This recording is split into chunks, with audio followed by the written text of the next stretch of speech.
look last week against K-State. You know, Chance Mock, Brent, must be very careful starting this game. He somewhat lost his job, at least to the Texas fans last week, even though he's starting.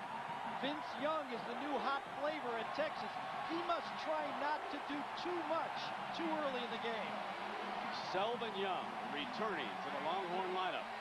Mack doesn't know how long he can go, but he will try it as a kickoff return man.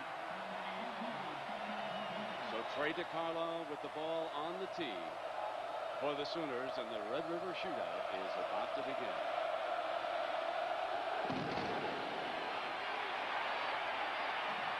Here he comes, Selvin from the 3 to the 23.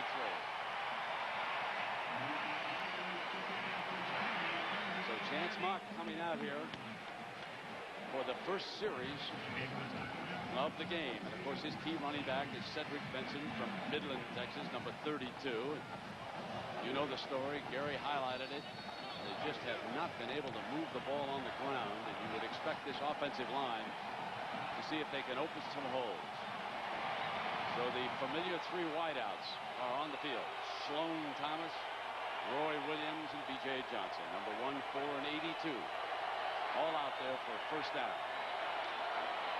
Play fake. Mock rolls left. Looks Johnson underneath. Got him for a first down. There's a 14-yard. No, hold it. He was out of bounds. It looked like he had him easily, Gary. Yeah, I thought he might get that left foot down, but you can see Texas comes out. They try to get Chance Mock out of the pocket, throws it.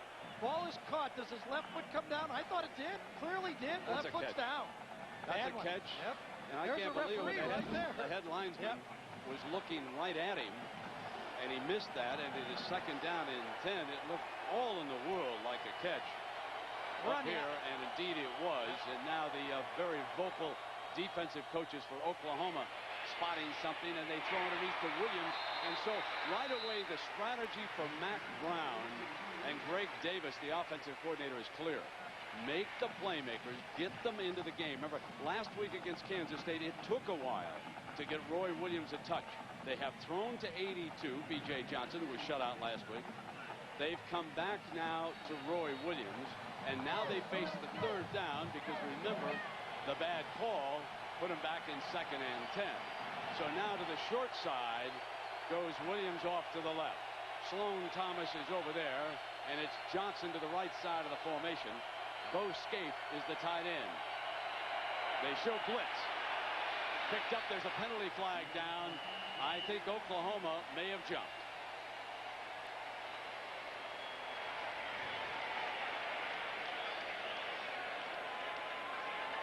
From the Cotton Bowl in Dallas, Texas, with Gary Danielson and Jack Arute, I'm Brent Musburger. The ancient Red River shootout. Oklahoma, unbeaten and ranked number 1 in all the polls, taking on their arch rivals, the Texas Longhorns. You missed the opening kickoff. Selvin Young brought it back. He has returned to the Horns lineup. This is the first series. A bad call, unfortunately, went against the Horns, or they would have had a first down. Now a penalty against Texas brings it back for 3rd and 10. Chance Mock, the starter. Vince Young, the phenom, the freshman out of the Houston area. He'll be in the 3rd series. The ankle seems fine. We have had a confrontation, but it was all woofing and no punching. Under fire, Mock throws, intercepted by Strait. Got it at the 35-yard line. Here comes Derek Strait, looking for a blocker, and Strait has given Oklahoma a 1st and goal inside the 10-yard line, and Derek Strait all over Roy Williams. Many of you know the story. Strait is from Austin, Texas. Chance Mock was fooled. Watch Roy Williams come out and ram Derek Strait. Too aggressive to start with. Mock feels that Roy Williams is going to go out there and stop. Misreads double coverage on the play. Derek Strait had help with the safety behind. Again, Chance Mock trying to do too much maybe early in this game. Jason White, the Oklahoma quarterback, coming off a 5-touchdown performance, brings the team out. Ronaldo works, is the tailback. He gets the first carry. Ronaldo for the end zone, and Oklahoma scores just like that. The favored Sooners strike right after the turnover on the Ronaldo Works touchdown run around the right side of the Longhorn defense.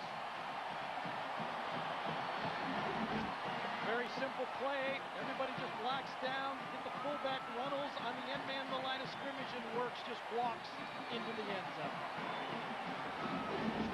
Trey DiCarlo on to kick the point. Matt McCoy is the holder, number 34. Jacob Rice is the snapper for OU. Left-footed kicker. Ball will be put down at the 10. Good, and it's 7-0. You take a look at the ease with which Works scored. That offensive line, which has done such a fabulous job, keeps it clean. And Works walks in. 7-0 timeout. Less than a minute in, and Oklahoma leads after the Texas turnover. And Selvin Young, who returned to the lineup, is back there with Philip Giger. He's standing on the 5-yard line. Into the end zone. Young is coming from 3 yards in. 15 looks for a corner. 20 to the 25-yard line. And let's meet the Texas quarterback. Hello, my name is Chance Mock, and being from the state of Texas, the Red River Shootout is the greatest rivalry in sports. And just moments ago, his first interception in 107 career throws. Now we would expect to see Mack Brown and the Horns try to establish Cedric Benson behind the offensive line. They threw 3 consecutive times. A bad call went against them, and then the interception. The familiar 3 wideouts for the Horns. Motion, Benson into the middle of that stout OU defense. The principal financial group starting lineup. This is the offensive line, and no question, this is the toughest challenge that they have faced against this Oklahoma defense. Now, last year, Benson, 22, 54 yards, had no touchdowns. They need to pick it up. That's the running game. The passing game. A year ago, 7 catches for 126 yards for the 3 Musketeers and no touchdowns. They haven't scored a touchdown in 3 years against this Oklahoma defense. Here's number 4, Roy Williams, their All-American. 2nd down and 9. He's on the short side of the field, off to the right. Matched against Strait again. They're flopping Strait. Throw Williams, deflected, incomplete, and Strait is all over Roy Williams. He has put a blanket on him. And this Oklahoma defense featuring one All-American after another. Are they the nation's best? Miami's defensive front looked awfully good today. Back at that linebacking spot, the Texas nemesis, Teddy Lehman, who has intercepted a pass in each of the last 2 years. Now, they have been operating out of the nickel D by sliding Dante Nicholson up to that will linebacker spot, and Brodney Poole, who had 2 interceptions, has been playing in the backfield. The big hitter is number 7, Everett. Nicholson now steps out to the slot man. They throw to Thomas. Thomas is trapped, nothing doing, and the Oklahoma defense forces a punt with Antonio Perkins making the stop. We check in now with John Saunders on Clemson, Virginia. Well, Brent, the entire day was not lost to the Bowden family, because Tommy has his quarterback, Charlie Whitehurst, in overtime, tosses to Kevin Youngblood the 4 yards. That was after Virginia had a field goal in overtime, and a 30-27 win. Yeah, big win for Clemson. Virginia was a road favorite in that game. Here it is, 4th down now. Young Richmond McGee back to punt. Hangs it up high, and Perkins, the return whiz, feels it at the 26-yard line, forced back to the middle. He'll try to stretch, and he does. Now he's got a seam in the middle. Fumble. Diving for the ball, the burnt orange jerseys of Texas. Texas celebrating, and they've got it.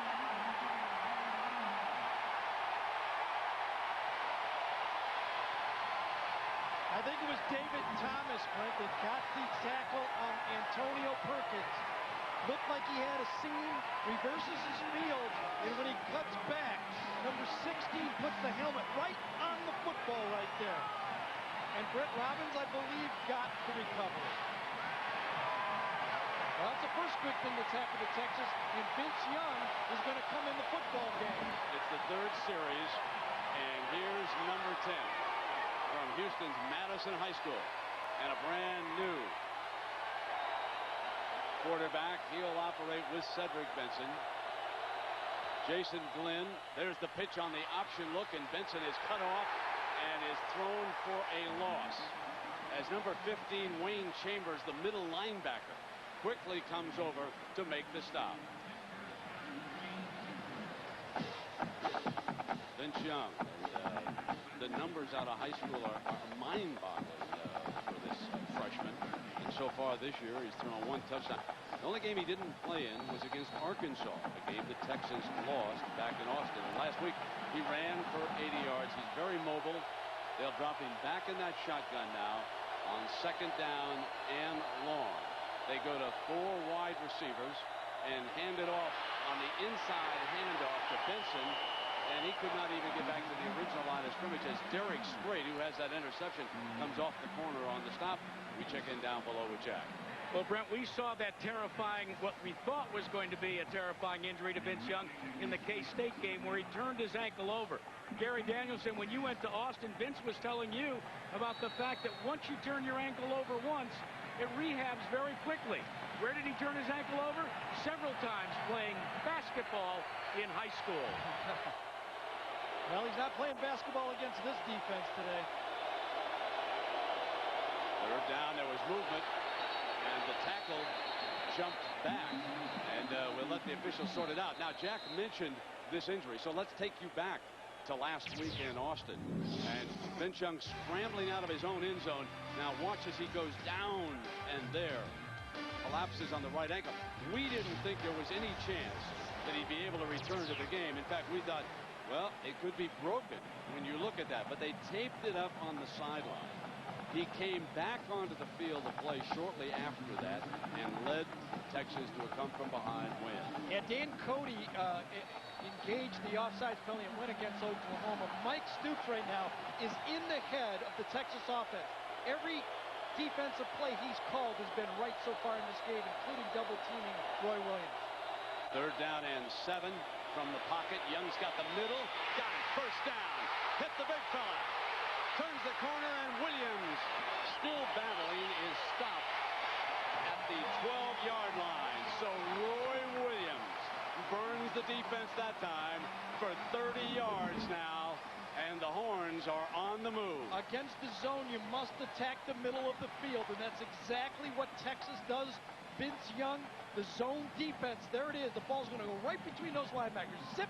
That's what you must do to a zone defense. You must tack 15 yards downfield and over the linebackers and under the safeties. That's perfect throw, perfect call. Will Matthews, the fullback, set in front of Benson, both behind Young.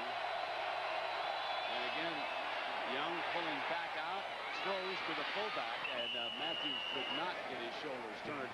He's out of bounds at the 6-yard line. Russell Dennison, a linebacker in this situation. They go out of the nickel and go to the extra linebacker, fully expecting Texas to either keep it on the ground or throw short screen passes.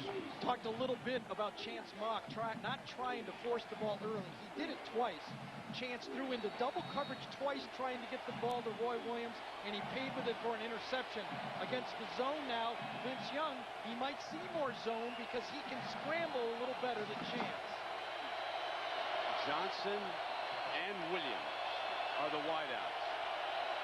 2nd down. Benson, the running back. Young stands, pump fakes, waits now, takes off.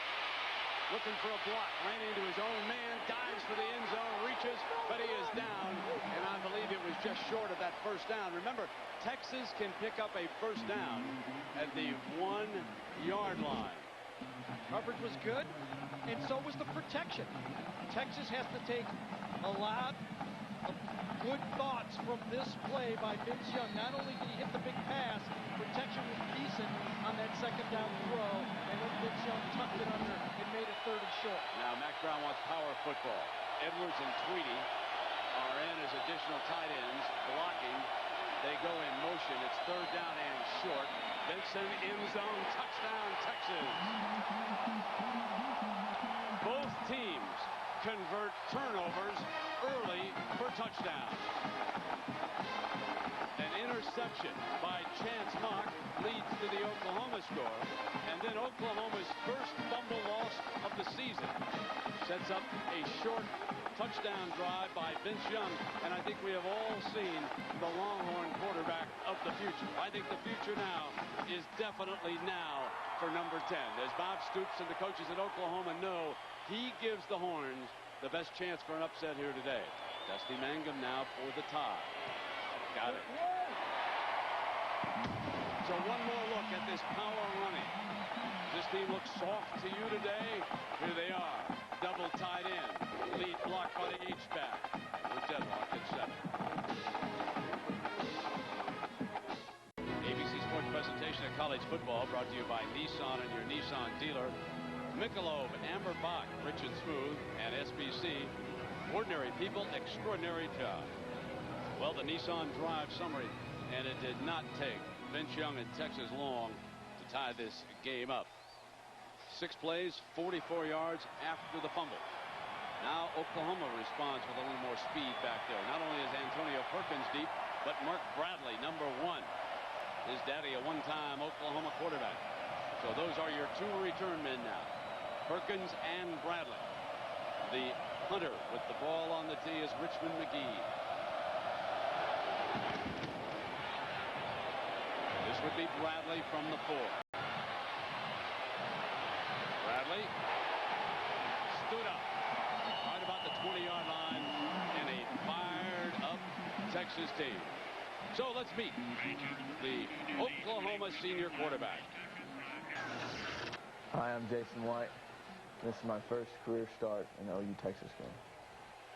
Coming off a fabulous week against Iowa State. I said senior. Now, he still could apply for a medical exception and gain another year with the Sooners next season. It's out of Tuttle, Oklahoma, just one of the great comeback stories this year of college football. He is now being mentioned prominently in all of those Heisman Trophy candidate lists that spring up around the country and on the internet sites. The shotgun allows him to drop back. He's not as mobile as he used to be. That inside handoff, it's Wilkes who scored the touchdown, and the Texas defense comes to the Let's check in now on the principal Financial Group lineup. Only 4 sacks allowed by this offensive line, the unsung heroes up Norman Way. And as far as the running backs are concerned, they are indeed chasing that ghost of Quentin Griffin, who ran for 248 yards in a Red River shootout a year ago. And they'll see defensive backs in their face all day. A lot of man-to-man coverage from this Texas defense. 2nd down and 8. Play fake. Jason fires to a wide open receiver as he slips J.D. Runnels out of that backfield. Now, this Texas defensive lineup, and they are on a mission. I know Oklahoma gets all the ink and pub. Freshman Tim Crowder over there along with Kalen Thornton hope to put on a lot of heat. And who's the best number 11? We rave about Teddy Lehman, but let us not forget D.J. Johnson, also number 11. And Dakari Pearson, he got into it with Brandon Everidge before the game started, and Mack Brown jumped all over him and said, let your play do your talking. Just shut up and get back over here. So Pearson had to be pulled away from Brandon Everidge. That was before the skirmish even broke out, and now White and the Sooners are going to burn a timeout here. So we'll take a break from Dallas. According to my Benny notes for the network for October 11, 2003, Bob Stoops is an amazing 15-2 against top 25 teams. And folks, one of the reasons why they convert 3rd down plays. And here they are after that timeout. 3rd down and 4 for Jason White and the offense. In order for Texas to put pressure on Jason White, the 2 inside tackles, Roderick White and Marcus Tubbs, inside must collapse the pocket. Those 2 guys are huge. Need to reach the 31-yard line for the 1st down. Fires for it. Got it on the completion. Clayton at the 40. And folks, Jason White was asked by Jack Arute, how do you attack this Texas defense?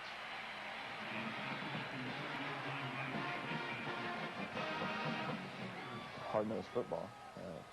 Just, physical, being physical up front. Receivers being physical, backs running hard. No, it's just this game is just about being hard-nosed football players. That was a hard-nosed 13 yards for White to Clayton. First down, coming back with the inside handoff to Works. Reaches the 45-yard line. And Timmy Crowder, the freshman from Tyler, Texas. He's going to be a dandy, number 80, that young defensive end in there. And what a test for him today. Well, I know hard-nosed football works if you're Oklahoma. There's no doubt about that. But when you have an accurate quarterback like Jason White is right now, this run he's on, completing 67% of his passes, it's tough to draw up a defense that'll stop this offense. They got receivers all over the field, and if you throw it that accurately, hard to draw one up. They'll stop it.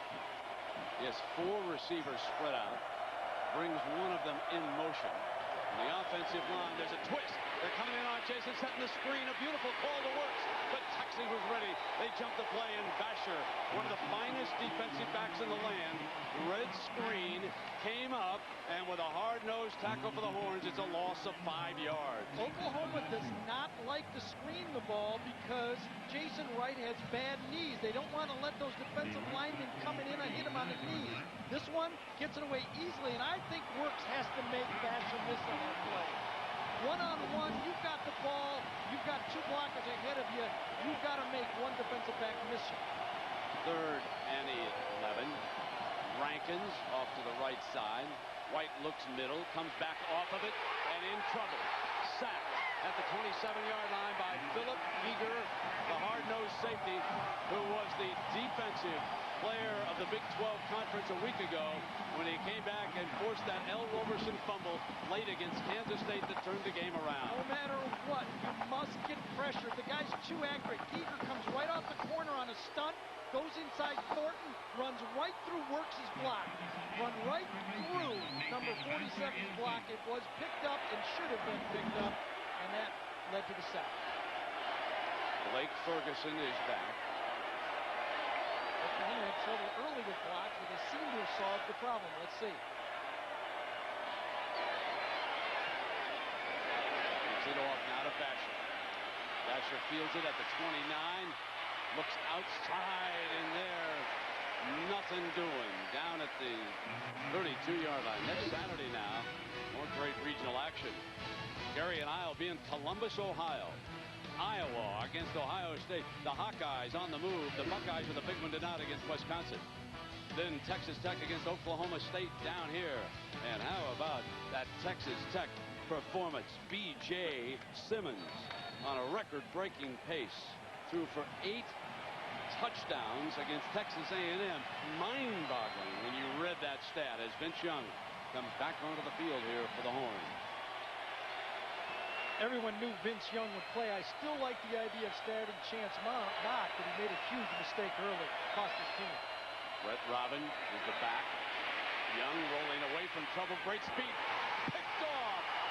Intercepted by number 23, Brodney Poole. 3 interceptions in 2 weeks for the Houston sophomore. When you talk to the Texas players, they say Oklahoma bites on all of the short routes. You cannot throw the ball late. Vincent Young throws the ball late. You can see the defender. He's waiting for it. He baits the throw, and Poole comes cutting right under. If you're going to throw the ball to the outside against Oklahoma, you must do it on timing. Not late like this. You'll get every one of them either knocked down or picked off. Now Jason White will work with the short field. Ball's at the 35-yard line. Too many men in the huddle. They've got a timeout. There's not in time. I see the penalty flag. I see the penalty flag. They did not get it called in time. Now, Stoops saw it, and you had that great camera shot of him. He was trying to get the timeout. He saw there was a problem, but Bible, the referee, saw it sooner rather than later, and he threw the flag back there, and now it'll be 1st and 15. It's one of those substitution packages that's in modern-day football. 4 receivers, 5 receivers, 2 tight ends, 2 running backs. This time, lack of communication cost them 5 yards. 3 wide receivers, 2 backs alongside White, who was savage the last time he tried to throw. Got one-on-one, goes deep. Interference is called. Travis Wilson was working against Michael Huff. And the flag came on the contact. I talked to Chuck Long about this very thing. I said, Chuck, even though you're a high completion team, don't you in college football have to throw the ball deep? He said, yes, this time it goes. You can see the push by Travis Wilson on the play, and he gets offensive pass interference, shoves him with his left arm, then his right arm, and you can see Huff is shoved out of the way, and back-to-back penalties by Oklahoma.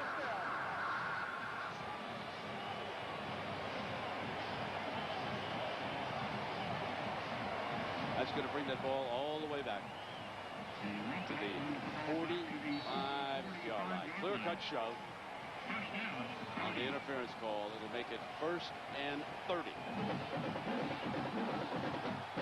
Now, we haven't heard from Brandon Jones. He's the wide out, far out to the right on this formation. They'll come back with a conservative call with Works. And no more than a couple of yards. And again, the freshman, Tim Crowder, being tested. And tomorrow at 8, 7 Central on a new 10-8. For this rookie and his training officer, every day is training day. 10-8. Officers on duty, part of Sunday's Best. ABC tomorrow at 8, 7 Central. The Texas State Fair certainly adds to the flavor of this attraction as we pull back from the blimp. Good view of Big Tex down there. And you look across the Texas State Fairgrounds toward the old Cotton Bowl. Tom Landry and the original Dallas Cowboys used to hold forth here. And of course, in that long-time tradition on New Year's Day, the Cotton Bowl itself. Second down now, and White steps away, fires complete to the 35-yard line. That is back, folks, to the original line of scrimmage. Jawan Rankins, the sophomore wideout, with the catch. And so this puts him back in about a 3rd and 10 after the 18-yard gain. Texas went with the 3-man rush that time. They're going to show every different look to this Oklahoma passing game. But if you don't put someone in the face of that thrower when he's hot, he's going to pick you apart. You must put pressure on that quarterback to slow him down. Oklahoma has 5 different receivers they can throw the ball to. This time they got 4 of them in the game. And Carl Reese continues to substitute rush linemen, trying to get fresh rushers. Williams in the game, but White gets it off anyway. Got the first down. There's Jones inside the 20-yard line. At about the 18 or 19, it's a gain of 17, and it's a 1st and 10 of the red zone for the Sooners. This time Texas comes with the rush, but watch the nice pocket that develops. Jason White is allowed to step into his throw. That means when you rush 5, they've got less zone people. Here comes the guy coming across the middle right here. Step into it. Easy throw to the outside of the formation in Brandon Jones with a big first down play. Give that one to the offensive line. Huff will now go over on Jones on this first down. Jason White, the inside handoff to Works, picks his way, cuts back, smashes, first down, 1st and goal inside the 5-yard line. Ronaldo Works with a tough run.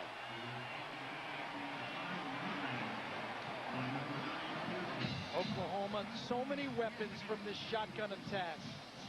Moving the ball through the air, moving the ball on the delayed draw, such a play that was important to them last year when Quentin Griffin went over 200 yards rushing against this defense. Same play, delayed draw. So the senior running back from Tulsa continues to be the workhorse. Here he comes again. Ronaldo Works, hurdles down to the 5-yard line. Interesting, in college football, the only man who can hurdle is the man with the football. The NFL, no rule against it. And last Monday night, didn't we see a difference in rules when Simeon Rice was flagged for illegally leaping after that missed field goal by Indianapolis. Hope you stayed awake. Hope you can go to sleep. Hope you didn't drift off on that one. Some of us did. I have to admit it. I promise. Truth and a 1,000 stacks of Michaels and Madden not to do it again. Second down and goal now. And here comes White. Play fake. Got a man wide open. Here comes a touchdown. They walk in. J.D. Runnels, the sophomore fullback. Jason White has his pick on that one. They changed the strength of the formation by putting a receiver in motion. And he had the tight end and the fullback wide open for an easy pitch and catch. Now remember, after offensive pass interference, Oklahoma faced a 1st and 30. They were backed up on their own 45-yard line, and they they quickly finished it off behind Jason White. Now DeCarlo again. McCoy the holder.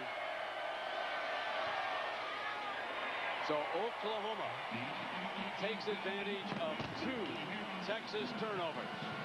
1, an interception by Mock, the second by Young, and it's 14-7 timeout. Area coverage is provided by 1-800-MEDICARE. Wondering who to call when you have questions about Medicare? The answer is right in front of you. A little bit of an overcast day, a little warm. There's some humidity down on the field. Somewhat of a light breeze, but we have seen the defensive strategy on the Texas side is use a lot of bodies here so far. So with the Sooners up 7, kicking off again, Giger, a yard deep and appeared to step on the goal line. It was close, but he took a knee and it'll come out on the 20. The victory recipe, Garrett. Well, let's cook up what's going to determine how this game is won. Quarterback protection, I think, is number 1, and so far Oklahoma's doing a great job at it. Can either team run the ball to take the defense and make them honest? Both receiving units catch the ball and run after the catch, and of course special teams. You know, Brent, in any recipe, if you put turnovers in it, it's like arsenic. It's going to spoil it. Turnovers is always going, as we saw in that first Florida State-Miami game, thrown up anything. You know, I want to go back to this kickoff because from up here I thought his foot touched the line and he had to come out, but there it is on that goal line, and then he's down, so I guess he ruled that he was still in there when he took the knee, and Young keeps it. A beautiful play fake, and Vince Young breaks free, still going, midfield, still on his feet. They can't stop him. He's at the 40, amazing, down the sideline, hurdles and down to the 19-yard line. Let's hear it for the freshman from Houston, folks. It doesn't get any better than that 60-yard run that you just watched right there. Oh, my. We held up the sign, 73 yards rushing in 3 years, 0-3. But you know what? Texas did not have a running quarterback. With Major Applewhite, Chris Sims, this is a different look for this Oklahoma defense. They now have to stop somebody besides Cedric Benson, and that just served notice. Amazing. Number 11, Teddy Lehman, could not gain ground on him. The cutback by Benson, and he's to the 15. What a lift Young gave Benson and the rest of the runners on the horns. What a difference maker this young man is under center for Mack Brown. One of the most highly recruited prospects at quarterback to come out of this state in a long, long time. So good, in fact, that Brett Bomar did not come to Texas after being a long-time Horn fan. He is signed and will be a freshman at Norman, Oklahoma next year. Second down, the hand now to Benson, slashes daylight, needs one more block, and he's down at the 7-yard line as Brandon Everidge saves the day. The youngster from Granger, Texas, the safety, saves the touchdown. And of course, a huge, huge day in college football. Things starting to shake down, and on the Valvoline halftime show, John Terry and Craig will have highlights and analysis of Separation Saturday. I guess that's what the fellas are calling it on the biggest game. One thing is for sure, Miami separated itself from Florida State down there in Tallahassee today, beating them rather easily, I thought, and somewhat surprising, handling them without the injured Frank Gore. First down and goal, and from the shotgun quarterback draw, what a play with Young. Dodge, fumble, and Oklahoma says we've got it. They do. Right into Derek Strait's hands. Caught it in midair.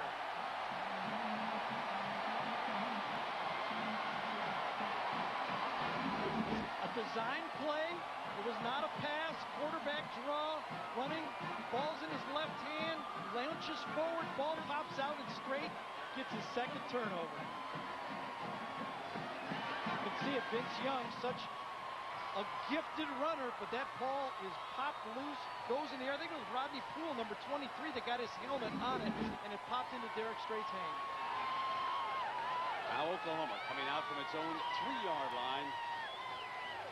3 big Texas turnovers so far.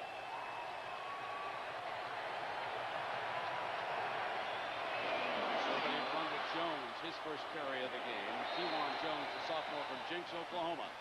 So he spells Ronaldo works, and it brings it out about the 8-yard line. That's 2 minutes into the opening quarter. The Sooners Sooners 14, Longhorns 7. All the touchdowns coming after turnovers, all 3. The big story of this game, total yards, 123 for Texas against this fabulous Oklahoma defense, and 74 for the Sooners against the Horns. Now the Sooners trying to go the long way. Jones is swacked at the 9-yard line. And Teddy Lehman said that there should be an early message delivered to this Texas offense. We know that we're going to be coming after them all game. You know, we're going to be bringing it. We're going to be hitting hard. And we're going to be flying to the football. And that, of course, is what has led us to 3 Texas turnovers. The Sooners flying to the football, even though they've given up some yards today. Here comes 3rd down now, where that defense will be back on the field. They need to reach the 14-yard line. White sprinting, cut off, fires, complete. A beautiful completion for a 1st down at the 15-yard line. Mark Clayton and give White a lot of credit on this throw, as the Horns had jumped it. Half roll to the outside, and Aaron Harris, the linebacker for Texas, was right in his face, and he threw this ball half blind. The outside, Clayton used his body to fend off the defender, and they get a perfect 1st down on the play. White is a perfect 7 of 7 throwing the ball for 58 yards. Really throws a beautiful ball.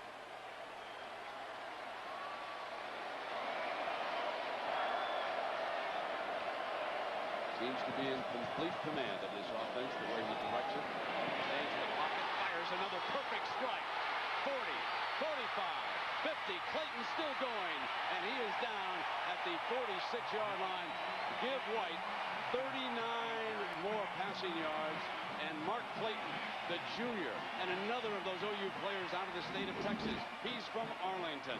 Watch the middle linebacker right here. He's reading the quarterback's eyes, and he almost gets his hands on this one. Derek Johnson, much like Derek Brooks in the NFL, he's going to play robber. He almost gets to that ball that time. Another perfect throw. Hot quarterback here for Oklahoma. The 1st quarter comes to an end. The opportunistic Sooners take advantage of 3 turnovers. They score touchdowns after the first 2. Works walking in for the 1st score. 14-7 Oklahoma at the end of the 1st.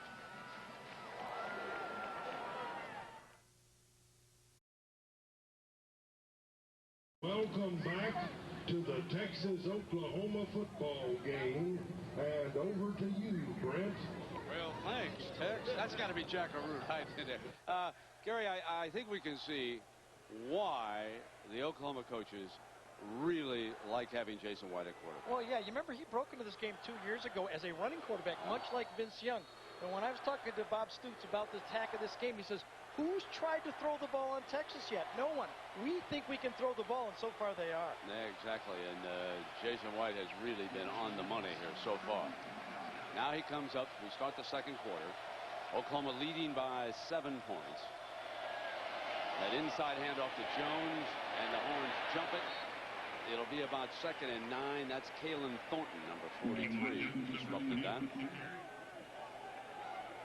Even though Kevin Wilson, the assistant offensive coordinator, was brought to this program to upgrade the Oklahoma running game, I think with this version of this team for Oklahoma, without Quentin Griffin, their great running back from a year ago, I think they're just better throwing the ball. Why not play to your strength? You got a hot quarterback and great wide receivers. Well, this is certainly a passing down. It's 2nd down and 9. But they elect to run it, and why not? Texas expected the same thing we did, and Jones pops it to the 31. Fine play call by Chuck Long. Upstairs for 14 yards. I think you're exactly right. Marcus Tubbs, number 90, Rod White, right there. That ball went right at him. They're thinking pass rush. They get double teamed, rubbed off on the linebacker Boyd, and number 20 gets right in there. Jones right in the secondary. Good call. Cross them up. Keep that defense thinking we can call anything at any time. That's the best way to move the ball. Vince Carter, number 50. Fine center. Joseph and Shashan, the guards alongside. Sims and Brown, the tackles. And when we asked the coaches who was grading out the highest on the offensive line, number 55, Jamal Brown, will come over to that right tackle spot. You see him getting down there, looking at Thornton, studying the gap right directly in front of him. First down and 10, White from the gun. Pump fake coming back to the left down. Diving incomplete. And they go long for Will Peoples. Cedric Griffin with coverage, number 8. So a warm Saturday afternoon in Dallas, Texas. One of those great rivalries that it's always a pleasure to be a part of. Oklahoma and Texas. Big 12 rivals now, old Southwest Conference rivals. Great names have come out of this game, not to mention great contest. Now it is second down and 10 for the Sooners. And you can see over on the Longhorn bench the defensive signals being flashed. And Jones to daylight. Griffin wraps him up.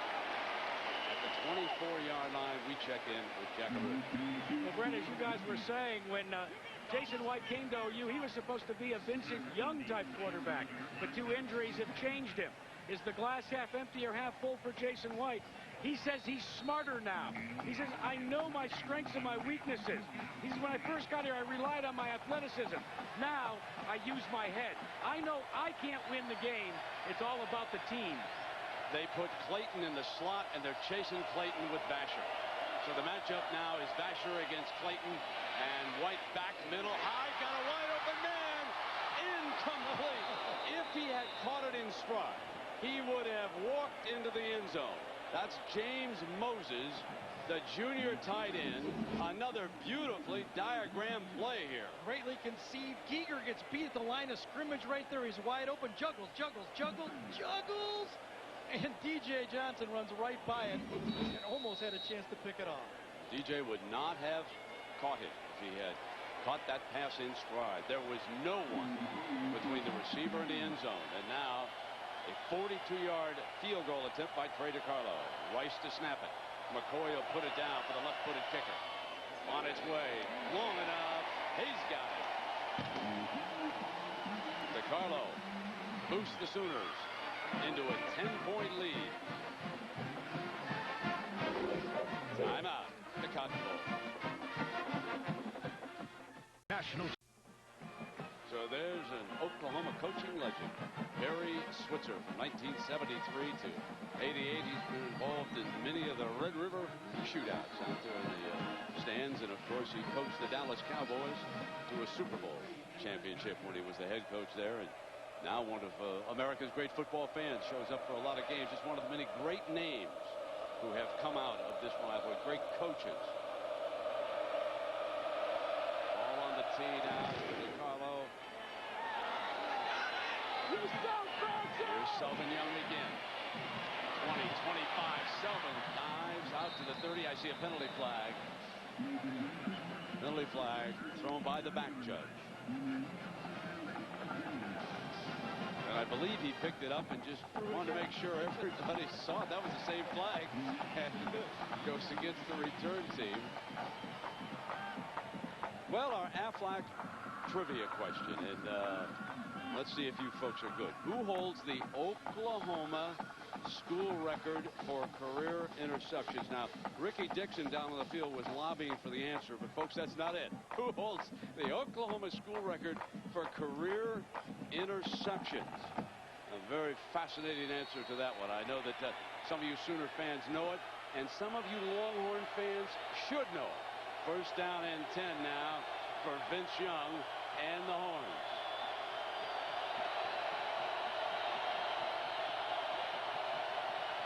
Everidge coming up to take on the run. Young rolls it over to the left-hand side, sheds a tackler, still going. Here it comes again. Finally out of bounds at the 32-yard line for a first and 10. And now it is time for the Pacific Life game summary. The Texas turnovers. Straight. Fella from Austin. Then Poole with a pick. And then Straight with a pop-up fumble. He's had 2 of the 3 turnovers. Oklahoma defense for the last 3 years, they've been so good good, obviously. 3 straight years of over 20 interceptions each year. They've already got 10 this season with the 2 today. Cedric Benson at the tailback spot. Everidge again pressing the line of scrimmage late in Young's count. They'll try to move late on a freshman quarterback. He's going to go long. Roy Williams doesn't see it.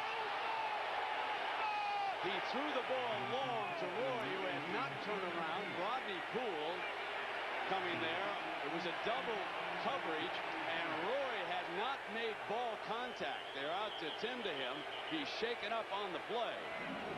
Not really double. It was late double coverage. Just a free safety in the center of the field. The quarterback must hold him. Just a fly route. Texas and Roy Williams has been lobbying to throw the ball deep. You see, Poole just adjusts to the ball. The ball was thrown too far in the middle of the field. Goes by straight and then can't find the ball.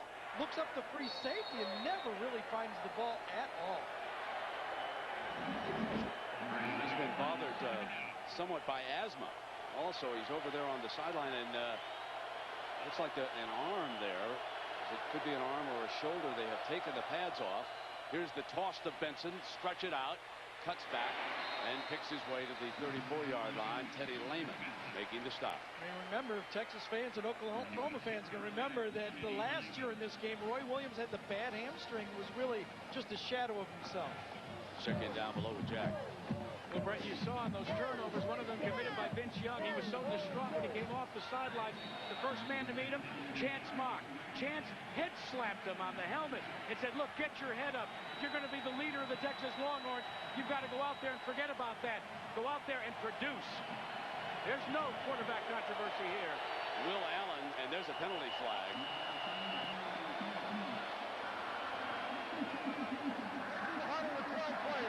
Now it is Texas breaking the huddle, and it was a late appearance by an offensive lineman.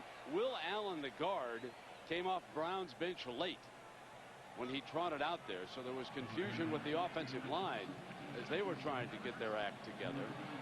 And now it is going to be 3rd and long with Young.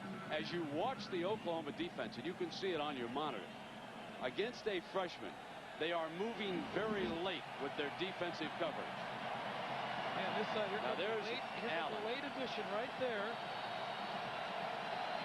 And actually, I thought that was the 11th guy to enter the huddle. I was a little surprised by that call. 3rd down. Lehman's over in a gap. Now they fill it with a safety and then back out. Now Young in trouble, and he eats it at the 18-yard line. A penalty flag comes late. Nicholson, number 8.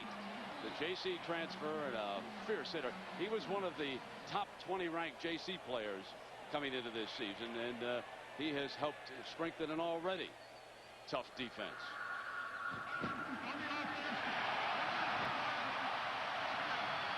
Oklahoma has been using their nickel package all game. Dante Nicholson, number 8, has been playing the entire game. 5 defensive backs, and then on 3rd and long, Oklahoma goes with 6 defensive backs on the field to give even more different coverages to Vince Young as they try to confuse the young player who can hurt him with his legs, but they don't want him to hurt him with the passing game. Richard McGee into punt again. Cullen Loeffler is a long snapper. Back deep. Perkins going to let this one bounce. Remember, he turned one over, which led to the Texas touchdown in this game, and it rolls dead at the 31-yard line. Timeout. Oklahoma leads Texas.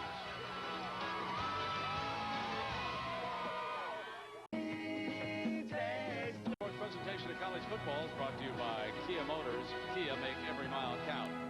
Singular, the wireless company that fits you best. And Miller High Life, to live simply, proudly, boldly, manly. This is the High Life. High Life here at the Texas State Fairgrounds. The youngsters enjoying a Saturday out there. And there's a fellow that always travels from Austin for the Red River Shootout. And there he is, Bevo, and he says, come on, man. 3 in a row. Come on. What's going on with you? Seen this before. Holy Toledo. First down and 10. There's the first 4 possessions for Oklahoma. And they have punted once, and they've scored 3 of the 4 times they've handled the ball. Jason White flares to Jones. Jones in a foot race. And he makes it to the 37-yard line as Giger hits him first to Mike Williams. Now, Mike Williams is on as a defensive end.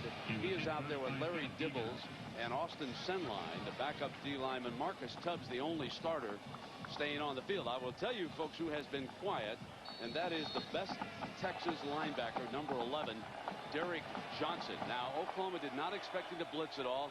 They said he doesn't show that, but he's very active in the middle of the field. He can run you down and in the passing game, but he has been neutralized here today. And there he was stepping up to plug the run that time, helping out on it with Jones. All right, let's go back to the Aflac question. Who holds the Oklahoma school record for the most career interceptions? Well, folks, let's take a look at it. And you got to go back to the 40s. He wore number 11. The legendary Darrell Royal. He was a quarterback and a DB, and then, folks, he came and coached this Texas team for 20 years. Very good friend of Mack Brown's. In fact, Darrell frequently comes down to practice to see the team and visit with Mack. White goes overboard, got Clayton over the shoulder, and Clayton stays in bounds, looking for one block. Coming to the right side now. Got away from Giger and makes it to the 15-yard line. Mark Clayton, 47 yards from Jason White, and White has thrown for 151 yards here today. Clayton has 105 of them. And when he hits them in stride, and that's why Oklahoma is getting yards after catch. Mark Clayton does a nice job on this burst. When he comes down, he fakes inside, even though he's open. Watch him, but inside, the ball is right over the outside shoulder, turns up, and now the yards after catch.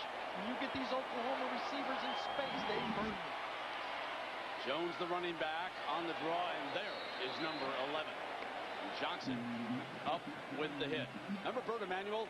He was a quarterback, I believe, at Rice, and he came to the NFL, played wide receiver. That's his cousin as we check in with Jack. Well, Brett, Mark Clayton was a quarterback in high school, mired deep in the depth chart at Sam Houston High in Arlington. But then in his junior season, he was playing around, and someone challenged him, and he ran out on a pattern. It was a post route. He caught the ball, sprinted 50 yards for a TD in practice. That's when he became a wideout. Brian Roberson, number 39, checks into the Texas D. Second down on the 15-yard line. Fake the inside handoff. Fires complete. Rankins, there's a penalty flag. A late flag. Cedric Griffin was wrestling Jawan Rankins. And what we have seen, the Oklahoma receivers are just taking the ball away from the defensive backs. They are having a field day out here. Might even get Texas interference on this play. Cedric Griffin came over the back of Rankins, and he made a wonderful catch. The ball is being thrown in the right spot on all of these plays. Yep. And the Oklahoma receivers have so much confidence in the throwing game right now, and there's so much competition with 5 of them that want the ball. They're going up and getting it and wrestling it away. And Rankins almost took this ball and just took it. Rankins is to the outside, man-on-man. Going to go to the corner on the inside. Watch him fight for this play. Outside shoulder, catches it. Really doesn't go down until he gets about 4 more yards over Cedric Griffin. Putting on a clinic here. Ball is at the 8-yard line with 9 minutes to go in the first half. And Oklahoma, the top-ranked team in the nation, showing you why.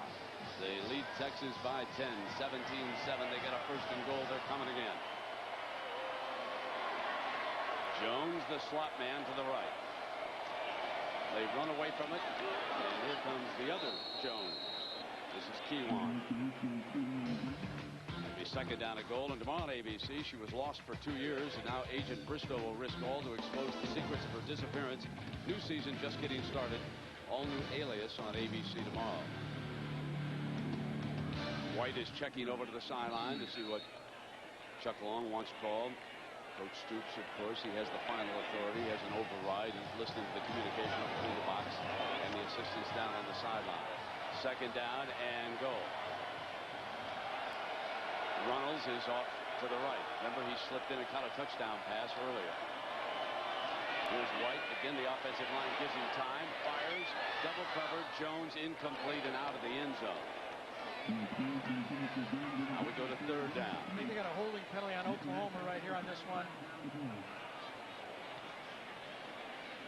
Right in the middle of that pocket that time. They're talking to Kalen Thornton right now, and Max says move him back.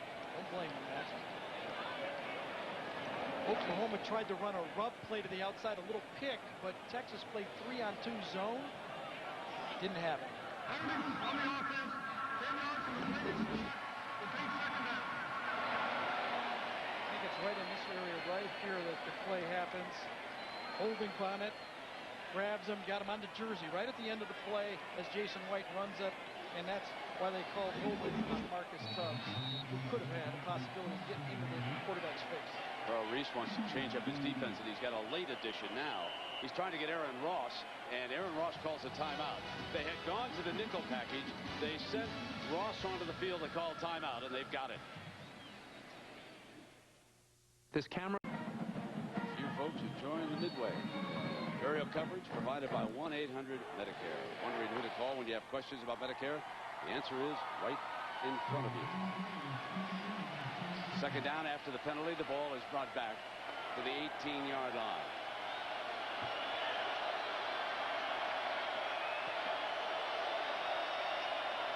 Clayton, the hot hand. White waits to clear. Comes back underneath Johnson with good coverage, but too tight. And the penalty flag comes flying as he was draped all over Lance Donnelly, the senior tight end. Man-to-man coverage, obviously, for Texas at the time.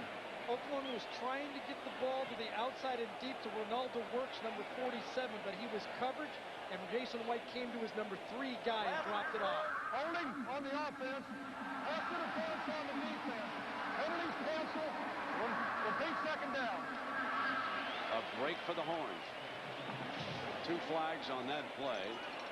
Nullify the penalty, and the ball will stay back at the 18-yard line. And now full complement of wide receivers comes onto the field for the Sooners. They substitute 4. And so Reese is quickly trying to dial in the defense upstairs as he adjusts to the substitution package. And Jason White is going to have Wilson off to his left. A full complement of wideouts. They're going to load with 4 now. On second down and run the quarterback draw. Never expected that. And White to the 6-yard line. No one expected Jason White, who has undergone 2 knee surgeries in back-to-back years, to take off on the quarterback draw. Just nobody there. Absolutely. You think about what Texas is thinking about, which receiver, which pick play, what type of screen, and all of a sudden the quarterback, who they say they want to protect those knees, it was both of those knees untouched in 2 straight years that he went down with, and they get a huge play on second down. 10-yard gain makes it 3rd and goal from the 7. Now White fires incomplete. There was pressure from the Texas defensive front that time. You should see Derek Johnson reading Jason White's eyes on this play. He's playing a robber in the middle of the field. Watch him just take off. If he sees White look to the left, he just goes to the left. Watch this. Bang, bang. He's going. Reminds me of Derek Brooks as he tries to get in front of the play, of one of those linebackers that play the passing game and the running game at the same time. The ball was knocked down at the end, the line of scrimmage, by Timmy Crowder. Trey DiCarlo on the field for a 24-yard attempt. He's 1 of 1. No breeze in his face. And he nails it. 2 for 2 for Trey DiCarlo. And the Sooners lead it 20-7.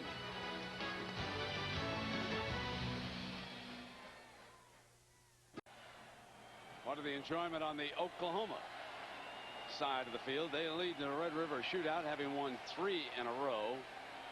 Sloan Thomas, number 1, going back deep with Selvin Young, who has returned to the lineup today, at least as a kickoff return. We haven't seen him carry the ball yet from scrimmage.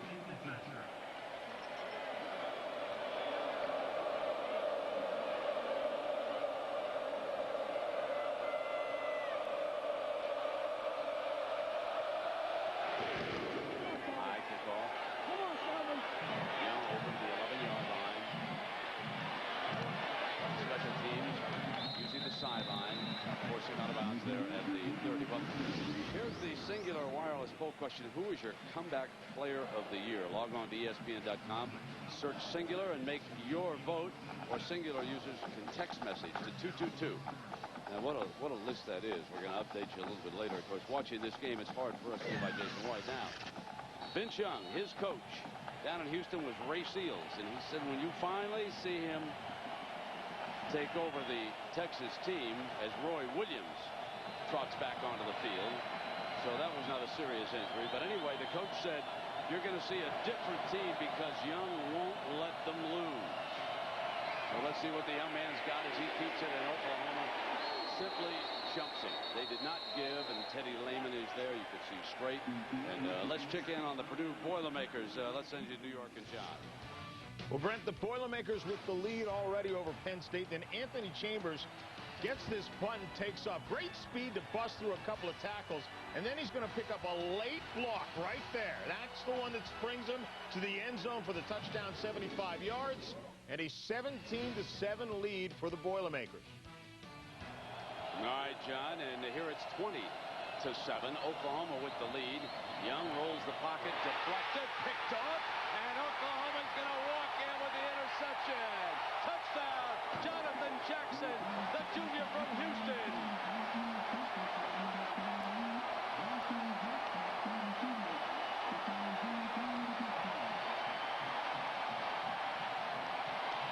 Vince Young, folks, is still a freshman. Dusty Dvorak, number 94, is the guy that swats it down. Watch Dvorak. He's the one that's in Vince Young's face. Pops up. Turnover, and Oklahoma Jackson takes it in. Number 94 beats the block. Too early of a cut on that offensive line by Tillman Holloway. And number 94 swats it right back into Young's face. It has been a turnover feast for this Sooner defense. Up 27-7. Unbeaten, ranked number 1. They forced 4 Texas turnovers. Jackson dashes in for the touchdown. Here's today's Coca-Cola salute to the fans.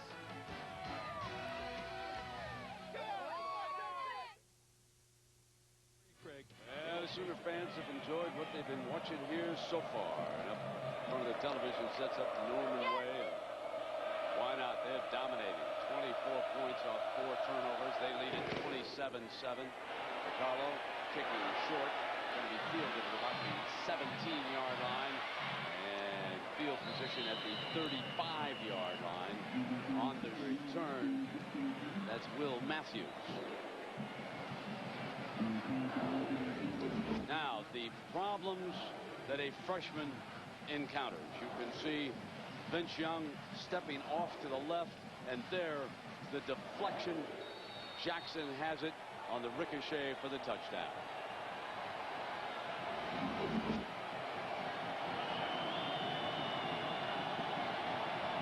First down and 10.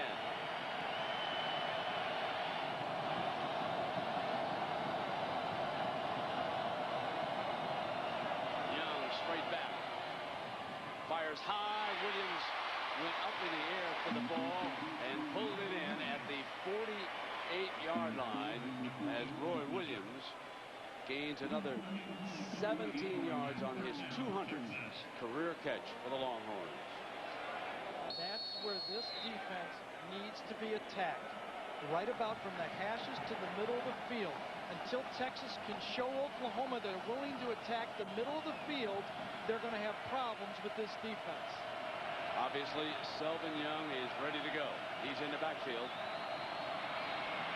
The quarterback draw, and nothing doing with Vince Young. And now Oklahoma starting to tee off. That's Lynn Magruder. And Lynn Magruder, a transfer.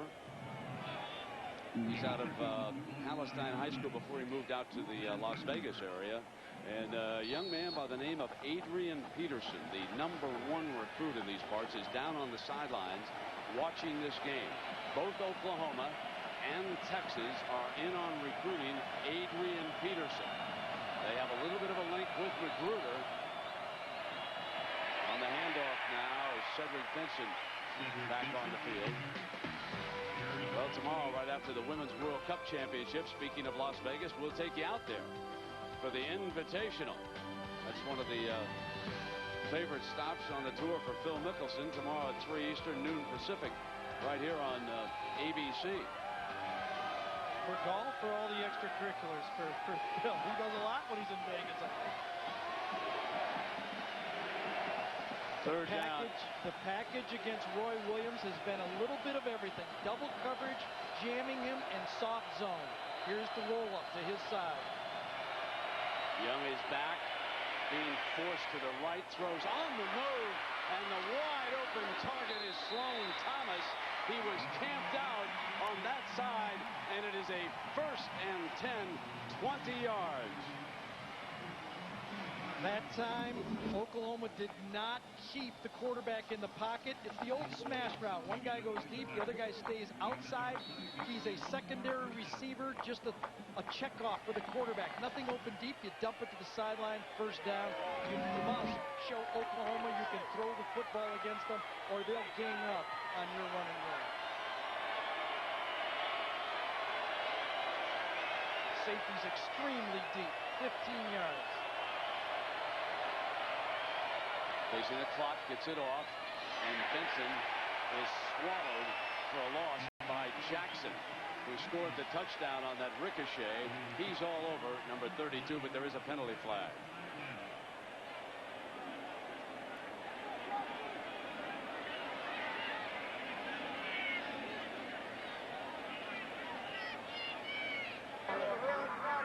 After the play had ended, there were personal fouls on both teams.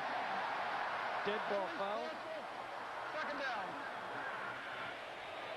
So from the Texas State Fairgrounds in Dallas, Texas, Jack Arute and Gary Danielson, I'm Brent Musburger. Filled to capacity. Folks were out on the street begging, seeking, offering those new $20 bills and plenty of them for tickets here. And of course, both Oklahoma and Texas would like a little bit bigger facility here to accommodate all their fans. This is one of the toughest tickets to come by down in these parts. 2nd down and 12 for Vince Young. Straight back. Now he'll take off. He's got daylight.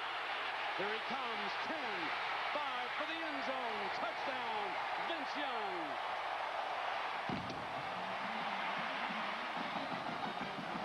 When he takes off, except for his height, he reminds you of Michael Vick. There have been very few quarterbacks come along who can run in open field like this young man from Madison High School in Houston. Now remember what his coach said. He will not let you lose. And he almost willed the touchdown on that drive after turning it over 3 times in his game. Now Dusty Mangum.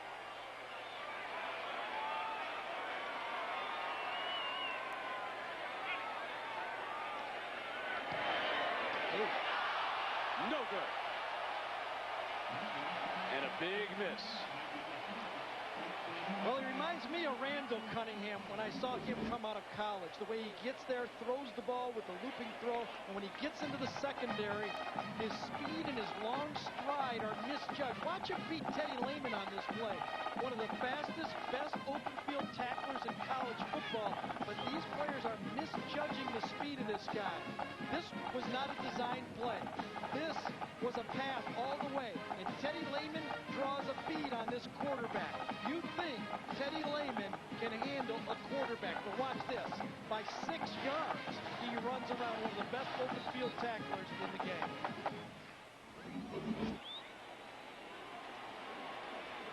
So the future is now, Jack Arute, for Vince Young with the horns. Well, Brent, I asked Greg Davis, the offensive coordinator for Texas, what was the biggest surprise when they put Vince Young in a week ago? And he said, without question, it was his confidence. He said he stays calm, he's poised, he goes through his reads, and more or less just the way his high school coach said, he is not going to let you lose. Well, what's interesting with that missed extra point now, we're sitting on a 14-point deficit here, 27-13. Well, the other interesting one thing that presses you too is, yes, he's calm. Also, he's good. It's good to be calm if you're good. It's not so good to be called you're no good. This guy has got talent oozing out of every pore of his body. You know, the good news for Texas, they scored. Bad news is Oklahoma gets the ball.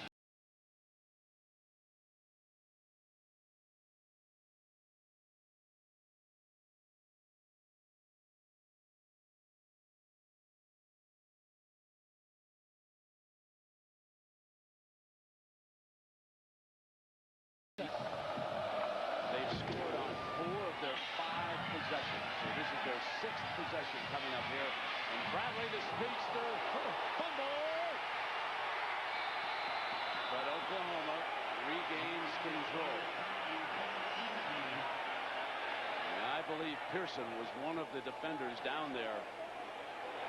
And Aaron Harris had a great future. He hit him. So there are the Big 12 scores, and you can see that Texas A&M on the comeback after losing to Tech put 73 points on the board. And the thing to watch out about Coach Fran, in the second half of a season, his teams get better. And how about Oklahoma State, a big one over Kansas State, 38-34, and a very improved Kansas team under their coach Mangino, who was the offensive coordinator at Oklahoma before he took that job in Lawrence. Now the crowd very much into it after the Young run for a touchdown. Works back in as the running back. And he is down at the 34. Johnson and Boyd, 2 of the backers there for the Horns. One of the things Chuck Long, the passing coordinator of Oklahoma, should have told Jason White was the last replay we saw of Derek Johnson. He should be telling Jason White that you can move Derek Johnson with your eyes. Move him and control him. Make him run to the outside and throw in that vacated area behind him. You know you got a linebacker that reads you that quickly. You must control him with your eyes. Slayton, the wide receiver, lines up in a slot formation to White's right. Running from that formation, and Wirtz will go nowhere because of Derek Johnson, number 11, the very talented linebacker from Waco. Coming up with the Valvoline halftime show, John, Terry, and Craig will have highlights and analysis of Separation Saturday's biggest game, which certainly includes Miami going into Tallahassee and beating up on Florida State. Third down with Young on that sideline. That, folks, is the young quarterback who's losing his starting job to him. They are the best of friends. Chance Mock seated alongside, helping him out over there. Now White fires low, complete, first down midfield. Here he comes, Clayton. And penalty flags come flying. Those hands were very high up around the face mask area as he was trying to pull free. It's a 30-yard gain. Michael Huff trying to bring him down, and let's let the officials sort this one out. Grabbing the face mask on the defense, 15 from the end of the run, first down. We always talk about yards after catch, and we usually talk about the receiver, but you don't get yards after catch unless the ball is thrown where the receiver can catch and run with it. Jason White, as you can see, the obvious got a back of the head and face mask from Michael Huff. When you throw these receivers and get it on the run, they're deadly. It's kind of like Joe Montana, right? Remember when he used to throw to those guys and catch it on the run? It's hard to stop that type of pass offense. He's gotten Mark Clayton in stride all game long, hasn't he, for a 27-yard average, as a timeout is going to be called by Oklahoma.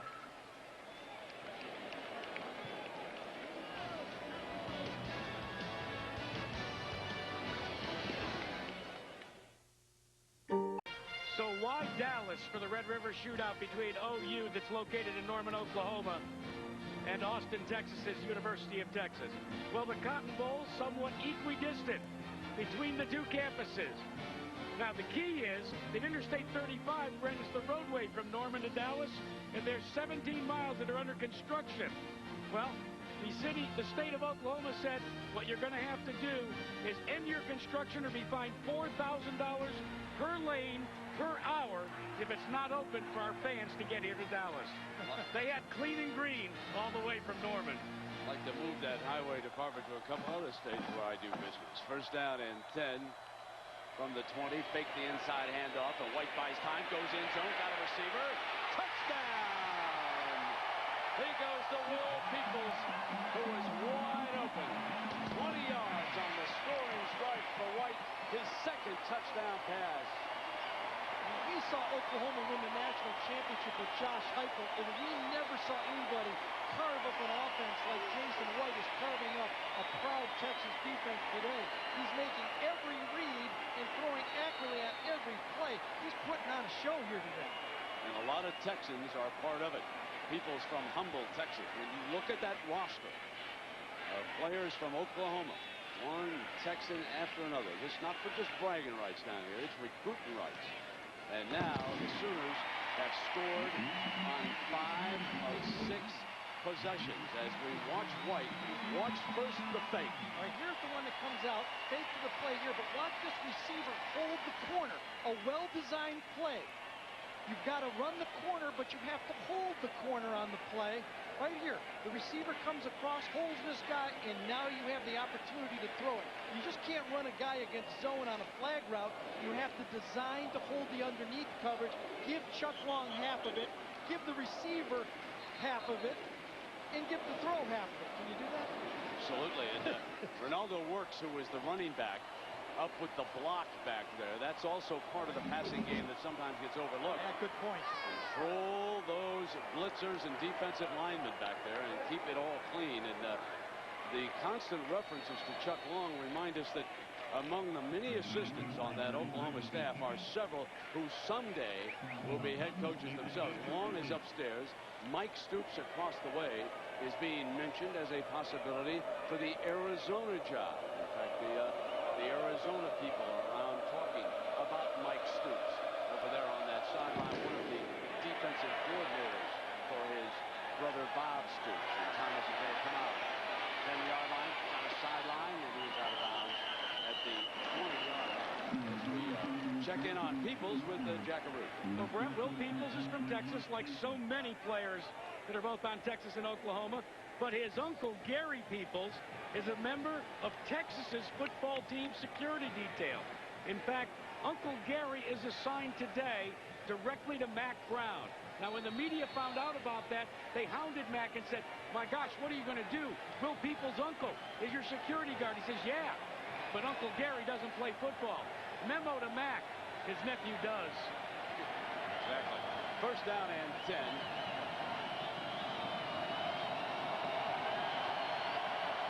Vince Young, who certainly has taken over as the Texas quarterback, deflected again, and this one incomplete. Now, we have referred to all these players from the 2 states. Let's take a look at the recruiting breakdown. Of the 110 players on Texas, only one non-Texan starter. That's an offensive lineman, Holloway. 94 of the 110 from the state. But look at Oklahoma. They have 46 of their 103 players from here, and 10 of them are starters, including Everidge, Harris, and Strait, who grew up in Austin. Second down and 10 now for Young. Penalty flag on the play. This clock's out of bounds, but there was a flag thrown by the linesman. Everidge with a few words for Young. Offsides on the defense, 5-yard penalty, repeat second down. Last week, Kansas State put 6 sacks against this Texas pass offense. Texas offensive tackles, one play ago, Jonathan Jackson put pressure on the quarterback. The offensive tackles must get better in this game. You can see it. This time it was Blaylock, comes around the corner and hits the arm. Almost another turnover in the game. Second down and 5. Lehman shows blitz. He's picked up. Young can't get an open man. Steps hard to the right. Now fires. Bump after the catch. Caught out of bounds. So he had control of the ball, and Perkins delivered the hit on Thomas, and he caught the ball, but by that time he was out of bounds. Vince Young must vacate the pocket because the Texas offensive line is not standing up to the task here. You can see the pressure, throws it on the run, popped loose by Perkins. BJ steps out, comes back, and bobbles it. Clearly bobbles it. Third and 5.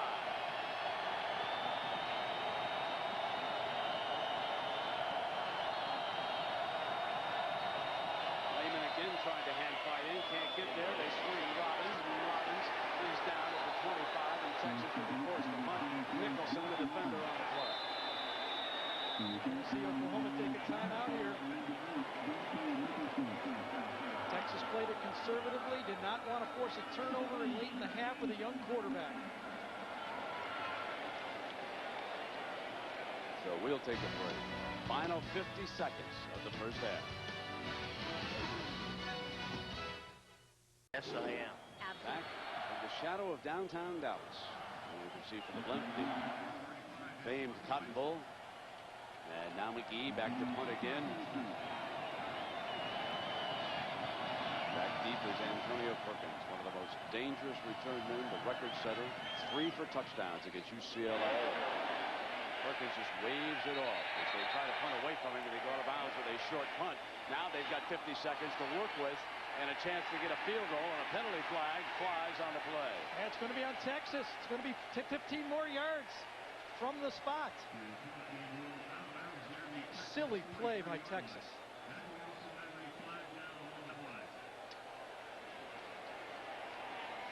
An 18-yard punt, and that is the risk.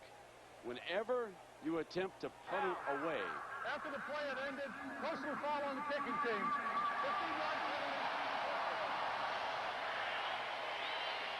Now we go and talk about the road to the Nokia Sugar Bowl in the national championship game. Oklahoma came in ranked #1. The BCS rankings will be out later. We can see this is a list only of the unbeatens. And listing to the left, of course, is the ranking of the coaches poll. Florida State, they've dropped way back. Arkansas lost to Auburn. Minnesota, in a great game, lost last night. So 3 of the unbeatens have lost here today. But Oklahoma and Miami continuing to defend 1 and 2. Now White. First down, drops it off. Wide open as Ronaldo works. Johnson busting out of bounds. Clock stops 35 seconds. Going back to the Perkins situation, when you attempt to punt away from a man and you want an angle of punt, frequently, especially with a young punter, you shank it. And he did exactly that. They punted from the 25. It was only 18 yards, then the penalty. And so OU will start the drive at the 28-yard line. That's a net, folks, of only 3 yards. So now it is 1st and 10.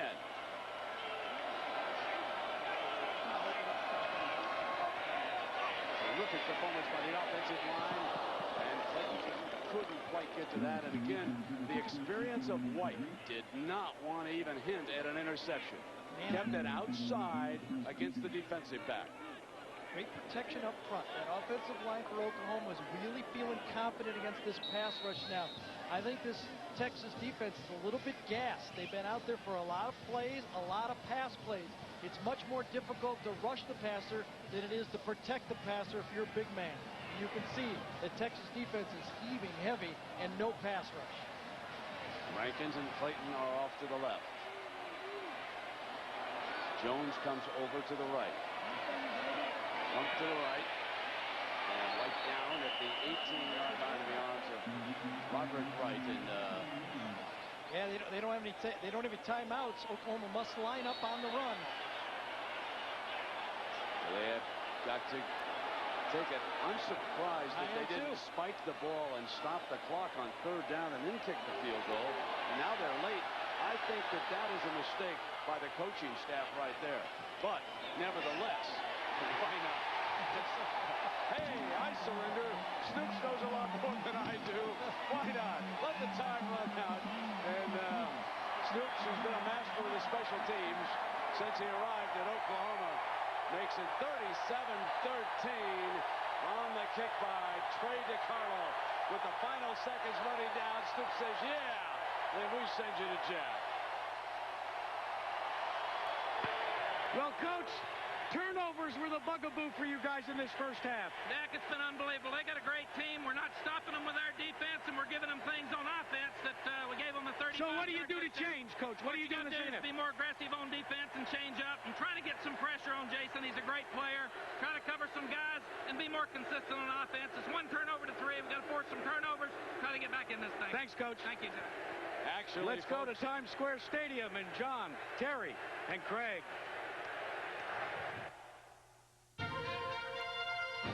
All right, guys, thanks a lot. Obviously, the marquee game of the day, Miami against Florida State, not just because of the rivalry, but because of what it means for the national.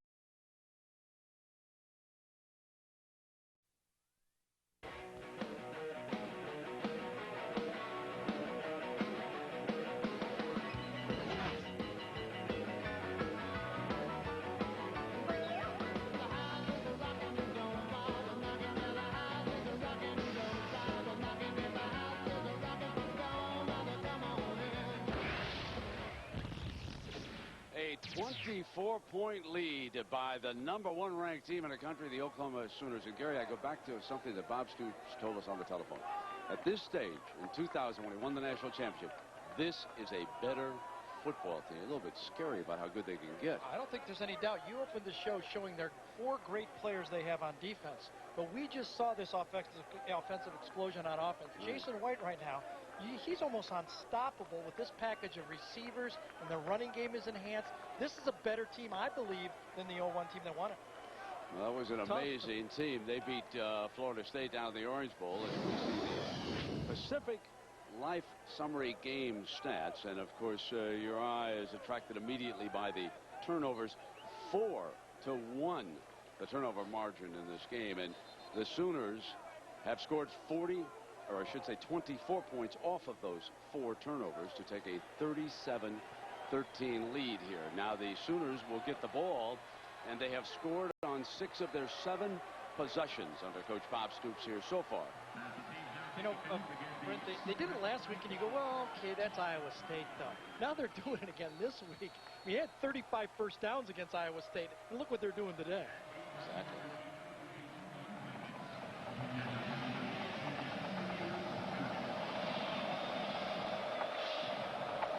The game thoroughly dominated so far by the Sooners, and they'll get possession here again.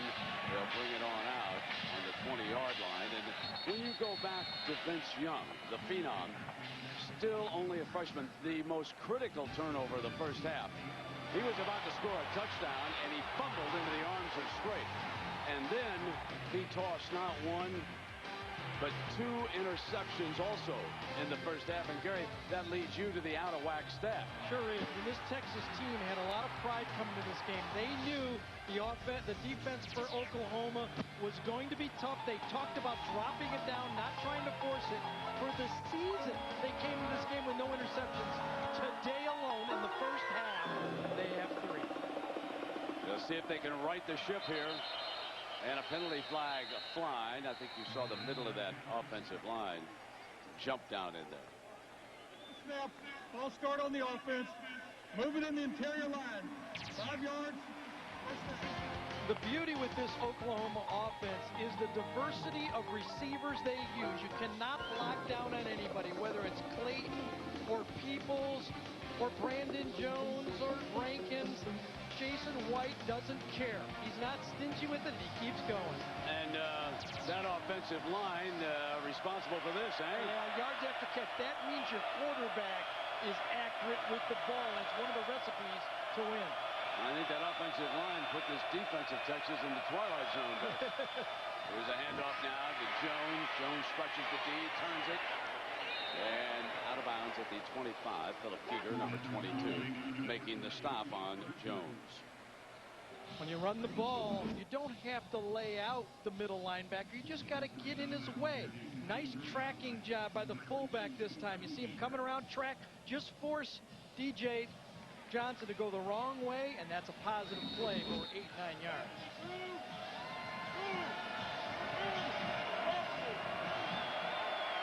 So Texas basically has to sit in 5 defensive backs. There's a 4 wide again, using motion, using one of the tight ends as a blocker.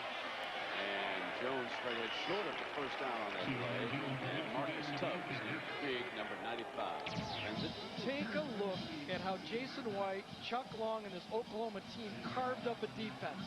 They didn't concentrate in any one area. They threw the ball deep.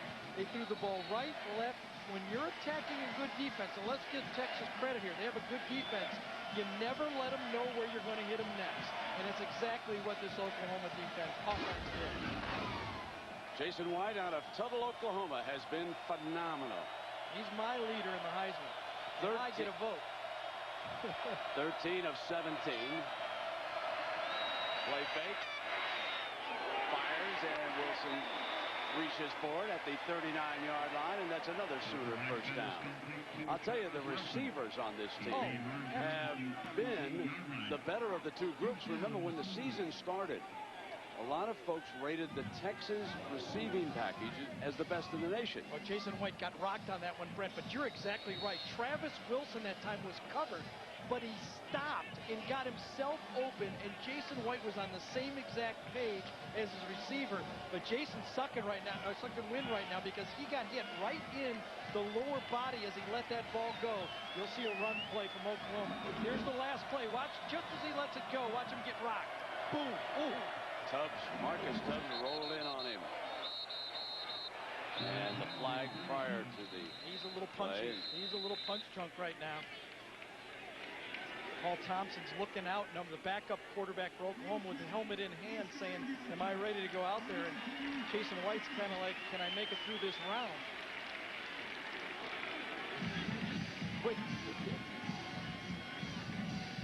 With the backup quarterback, Paul Thompson, a sophomore, and he's a highly recruited youngster. He's very smooth. He has to come in. Another one of the guys that Oklahoma got because Texas took Vince Young, and that's exactly how Paul Thompson came here. First down, 15 yards for the Sooners.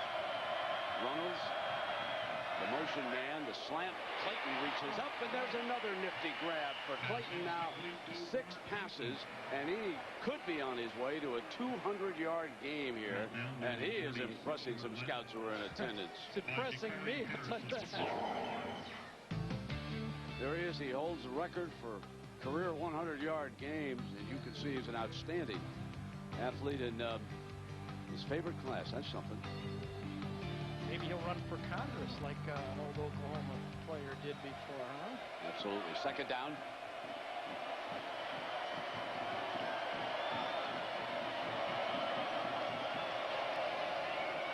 Jones. First down. Crosses midfield. We check in with Jack Arute. Well, Brent, all year, Jason White has had a deal with his offensive line. I wonder, Gary, if you had one when you played at Purdue and for the Detroit Lions. If they protect him well, he takes the lineman out on Thursday night to dinner. It started in an all-you-can-eat buffet in Norman, but he's been protected so well that last week, when they held him with 0 sacks, he took them out to a real restaurant where they ordered off the menu. I asked him what he was going to do today if he did well and they won. He says, I may actually take them to an upscale one where they could order an appetizer, too. First down and 10. Inside handoff to Jones. Breaks it free. Another first down to the 36-yard line. We talked about the offensive line. Right now, Texas doesn't know if they're going to get a pass block, a draw block, or an all-out run block. This time it's a run block. You see it. They seal it off. Give a lot of credit to this offensive line. A team 2 years ago that could not run a drop. Kevin Wilson, the run game coordinator, came from Northwestern, a great hire by Stoops, came in and put the last piece together on this offense. I think the best offense in college football. Sims, Shishan, Carter, Joseph, and Brown, the offensive line. And here's Works. Out of bounds as he approaches the 30-yard line here in the third quarter, with the Sooners leading 37-13. This is looking very reminiscent of a year ago when Quentin Griffin in the second half in the big lead just marched down the field, piling up yard after yard, ended up with over 240 yards rushing. It was all after the lead was established. Texas was on their heels, and Oklahoma never got their foot off their neck.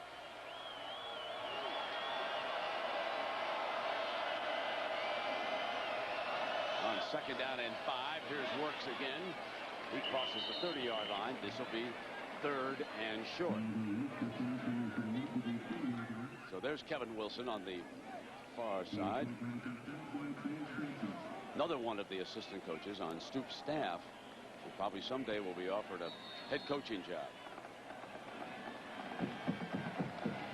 It's a very talented and deep coaching staff. Very thorough. Starts with recruiting. But once they recruit these youngsters, they do an outstanding job of molding them. 3rd down and 2. Here's Jones for the first down. Well, last I saw, the Gators were upsetting LSU. Let's go to John and find out what's happening. But Brent, on the Taco Bell update, it's not getting any better for the Tigers. Chris Leak to Seatric face on, wide open. Bowles was way in for the touchdown. They went for a 2-point conversion, do not get it. A 19-7 lead, though. LSU trying to remain unbeaten. A shocker. The Gators were a double-digit underdog going to Baton Rouge today, and they are beating up on another of the unbeatens. So, here's Works. He crosses close to the 10-yard line. That's another first down. And the Sooners right now are beating up on this defensive front. There is no question about it. Watch a fullback right behind number 47, their 38, J.D. Runnels. He's been getting a block on every play of this drive. Not tough, just enough. This time he takes the down lineman right there. Little roll block. Gets the middle of the line that time. Larry Dibbles, he got blocks. And all drive, it has been Runnels, number 38. It has got his helmet on one defender every play.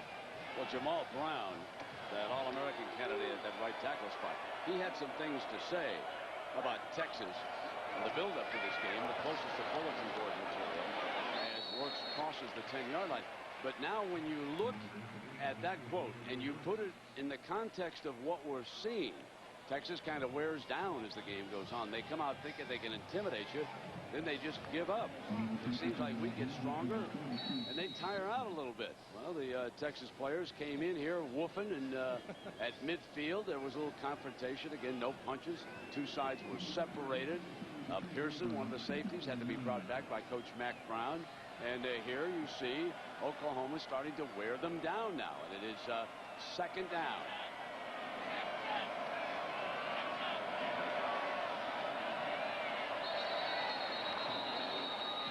False start on the, as the time was might have been out. delay of game, I think.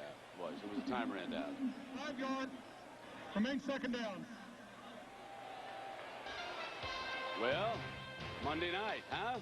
You won't go to bed early on this one. Right? Never. Like Indianapolis and Tampa Bay, it's the Falcons in St. Louis. 9 Eastern here on ABC. And you know there's a big difference, folks, in that controversial play of last Monday night and the college rule. And a couple of years ago, we had one of Stoops' players, Woolfolk, jump up and block a field goal. And it is legal. Simeon Rice's play would have been legal in the college game. We're going to talk a little bit about that rule here as White slash. And here comes Rankins. Touchdown, Oklahoma. Juwan Rankins in for the touchdown. And that rule discussion will have to wait. Well, I'll tell you, I don't. What's tougher to stop, the hammer or the finesse?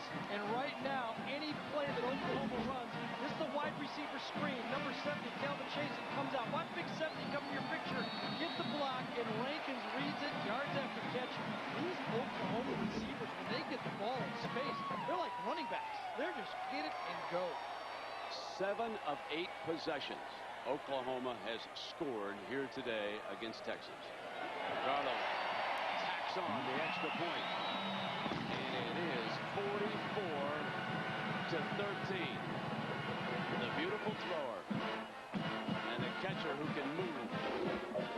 Touchdown OU. Man, it's getting easy. Jason White won't take the pose. You can bet on that. But the fans, the Oklahoma fans, will do it for him. And there's no question now that after this performance, that White's going to appear on all of those lists. And with some, he's going to be the front runner. No question about that. It's fielded now by Sloan Thomas, the wide out. Thomas to the 22-yard line. Well, Jack Aroots found his way out to the midway here at the Texas State Fairgrounds. Jack, where are you? It's It's called the Texas Star. It's the largest amusement ride and Ferris wheel in all of the Western Hemisphere. From it, you can see all the Texas State Fair, the skyline of Dallas, all the way to Fort Worth. And oh yeah, Brent, you can see the Cotton Bowl real well as well. Jack, the way things are going, you might want to stay there for the rest of the afternoon and just get yourself some cotton candy and a corny dog and enjoy life on the Midway here. It's first down and 10, and we'll see what Texas is coming up with here. Nothing much going on that running play, and if there was a difference in this game with Teddy Lehman smashing it down, it is the fact that Texas simply has not been able to generate a running game except from the quarterback, Vince Young, and he has been their leading rusher here today with 98 of their 115 yards. Only 17 yards for the running backs on this Texas team. The quarterback trying to do it all by his lonesome. Second down and long. Fires in underneath.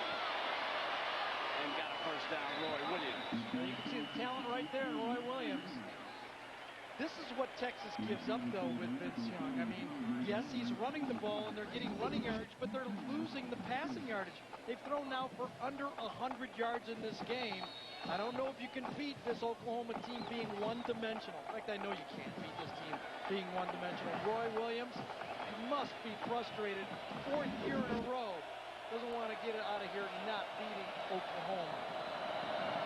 Benson set up behind the quarterback.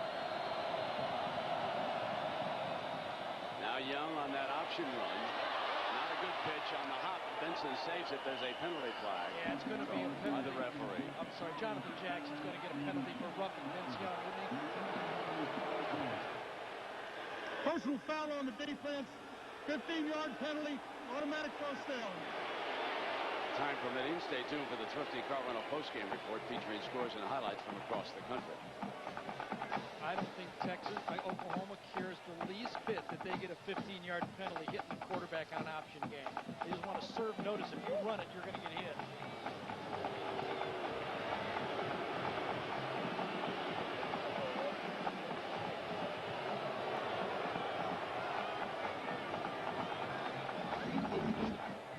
Jonathan Jackson, number 49, is the guy that gets him from behind. No, it is Tommy Harris is the one who got it. I thought it was Jackson, number 49, but it was Tommy Harris that gave him a shove from behind.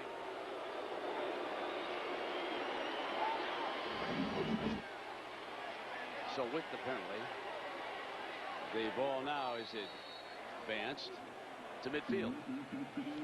You don't call that guy's name a lot, but when you talk to the coaches, Dan McCarney from Iowa State says, he's the first name I'm going to write down on my All-American list. You can't block him.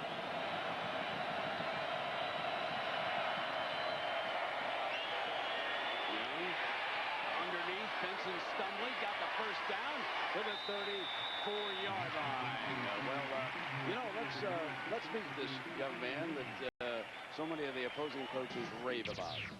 My name is Tommy Harris, and my nickname is TJ. My favorite TV show is Family Matters because Urkel, he's a crazy guy. My favorite athlete is Leroy Glover because he's a guy that gets after it and he wears 97. My favorite food is my mother's lasagna because it is the best. Don't you say anybody's lasagna is as good as Mama's. Out of Killeen, Texas. First down and 10. Benson. Ball being bobbled over there. Oklahoma jumping on it. Yes. And that is the 5th turnover. Derek Strait has been involved in 3 of them. As he recovers it, he's recovered another fumble in midair, and he's intercepted a pass. So Derek Strait from Austin, Texas, in his final game, about to become one of a handful of Oklahoma Sooners who claim and can claim forever that they will have beaten Texas 4 times. And Derek Strait come dashing in for the recovery. We'll take a break. Oklahoma's got the ball again. ABC Sports presentation of college football brought to you by Chrysler Crossfire, dreamed in America, crafted in Germany. The Principal Financial Group. We understand what you're working for, and Verizon Wireless. We never stop working for you. The Midway. And I dare say there might be some burnt orange shirts going out there to enjoy that a little bit earlier today, the way things are going. It's 44-13. Oklahoma dominating, but the quarterback of the future for the Horns, Vince Young, sitting on the sideline, watching now as Jason White continues to put on a clinic here. Inside handoff. Works to the 34-yard line. Yes, last drive, 12 plays, 9 of them were runs, and they start out with a run on first down. Let's check in with Jack. Well, Brent, you talked about Derek Strait. Believe it or not, there are 8 Sooner players that hope to join an exclusive club today. There are just 17 players thus far that have beaten Texas 4 years in a row. It's hard to believe that 8 could join them. These 8 in 103 years. What would that be? 8 and 17 would be 25, right? You worked on that one. Are you out of that Ferris wheel there, Jack? I think he's talking to us for the Ferris wheel. I ran out of toes and fingers, guys. No, you ran out of money. Just keep going around. Their hair was standing straight up like you're up in a NASA space capsule up there. You know what's amazing about this Oklahoma team? They run such a high-risk offense. Yet you mentioned it earlier. They did have the 1 fumble, but they came into this game 403 touches and only no fumbles. They fumbled once in this game, but they are amazing taking care of the football once they have it. 3rd down and 5. Thornton and on White, who was juggling as he went down. And White did a good job of saving possession that time as the ball was loose. And Kalen Thornton out of Dallas right here rolling in. First time the Texas secondary covered everyone. Jason White wanted to throw the ball right, double covered his primary receiver, and that Texas pass rush did not let him yank it down and go to his 3rd receiver. Now Basher. We'll see if he can get a return here. Blake Ferguson. Back in punt formation. There are 10 Horns up front trying to breathe fire on this one. Remember, Oklahoma's punt blocking broke down early, but not this time. They're going to set it up now for Basher. Fair catch at the 34-yard line. That's where Vince Young will have possession. 44-13 OU.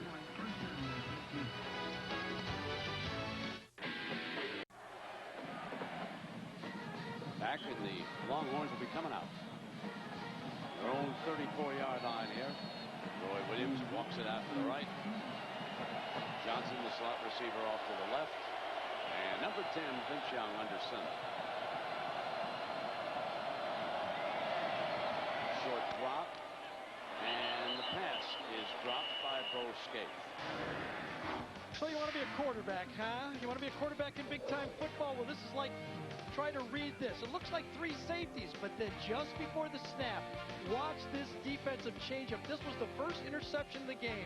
Chance Mock never saw it. The safety on one side goes the other way. All of a sudden, he thinks Roy Williams is man-on-man. Easy pickoff, and everybody in the stand says, what are you doing? These 2 guys right here, Venables and Stoops, designed a defense that took Mock right out of his game to start with. And that's a look at our Chrysler passing playbook. 2nd down and 10. They're supposed to quarterback draw, and Young over to the right side. Searches daylight now. 40. Close to that 1st down marker. Man, is he dangerous as a runner. He's a great runner. Look at Mike over there. Now, Venables was one time his roommate, and they were assistant coaches. Venables played up at K-State, and Mike out of Iowa. And there they are, the co-defensive player. Frequently you'll catch them over there disagreeing, but it's like a couple of brothers not agreeing on something. In the end, they get it done. Stoops directly responsible for the DBs, and Venables for the linebackers, as the defensive call now has been signaled in, and it's 3rd down.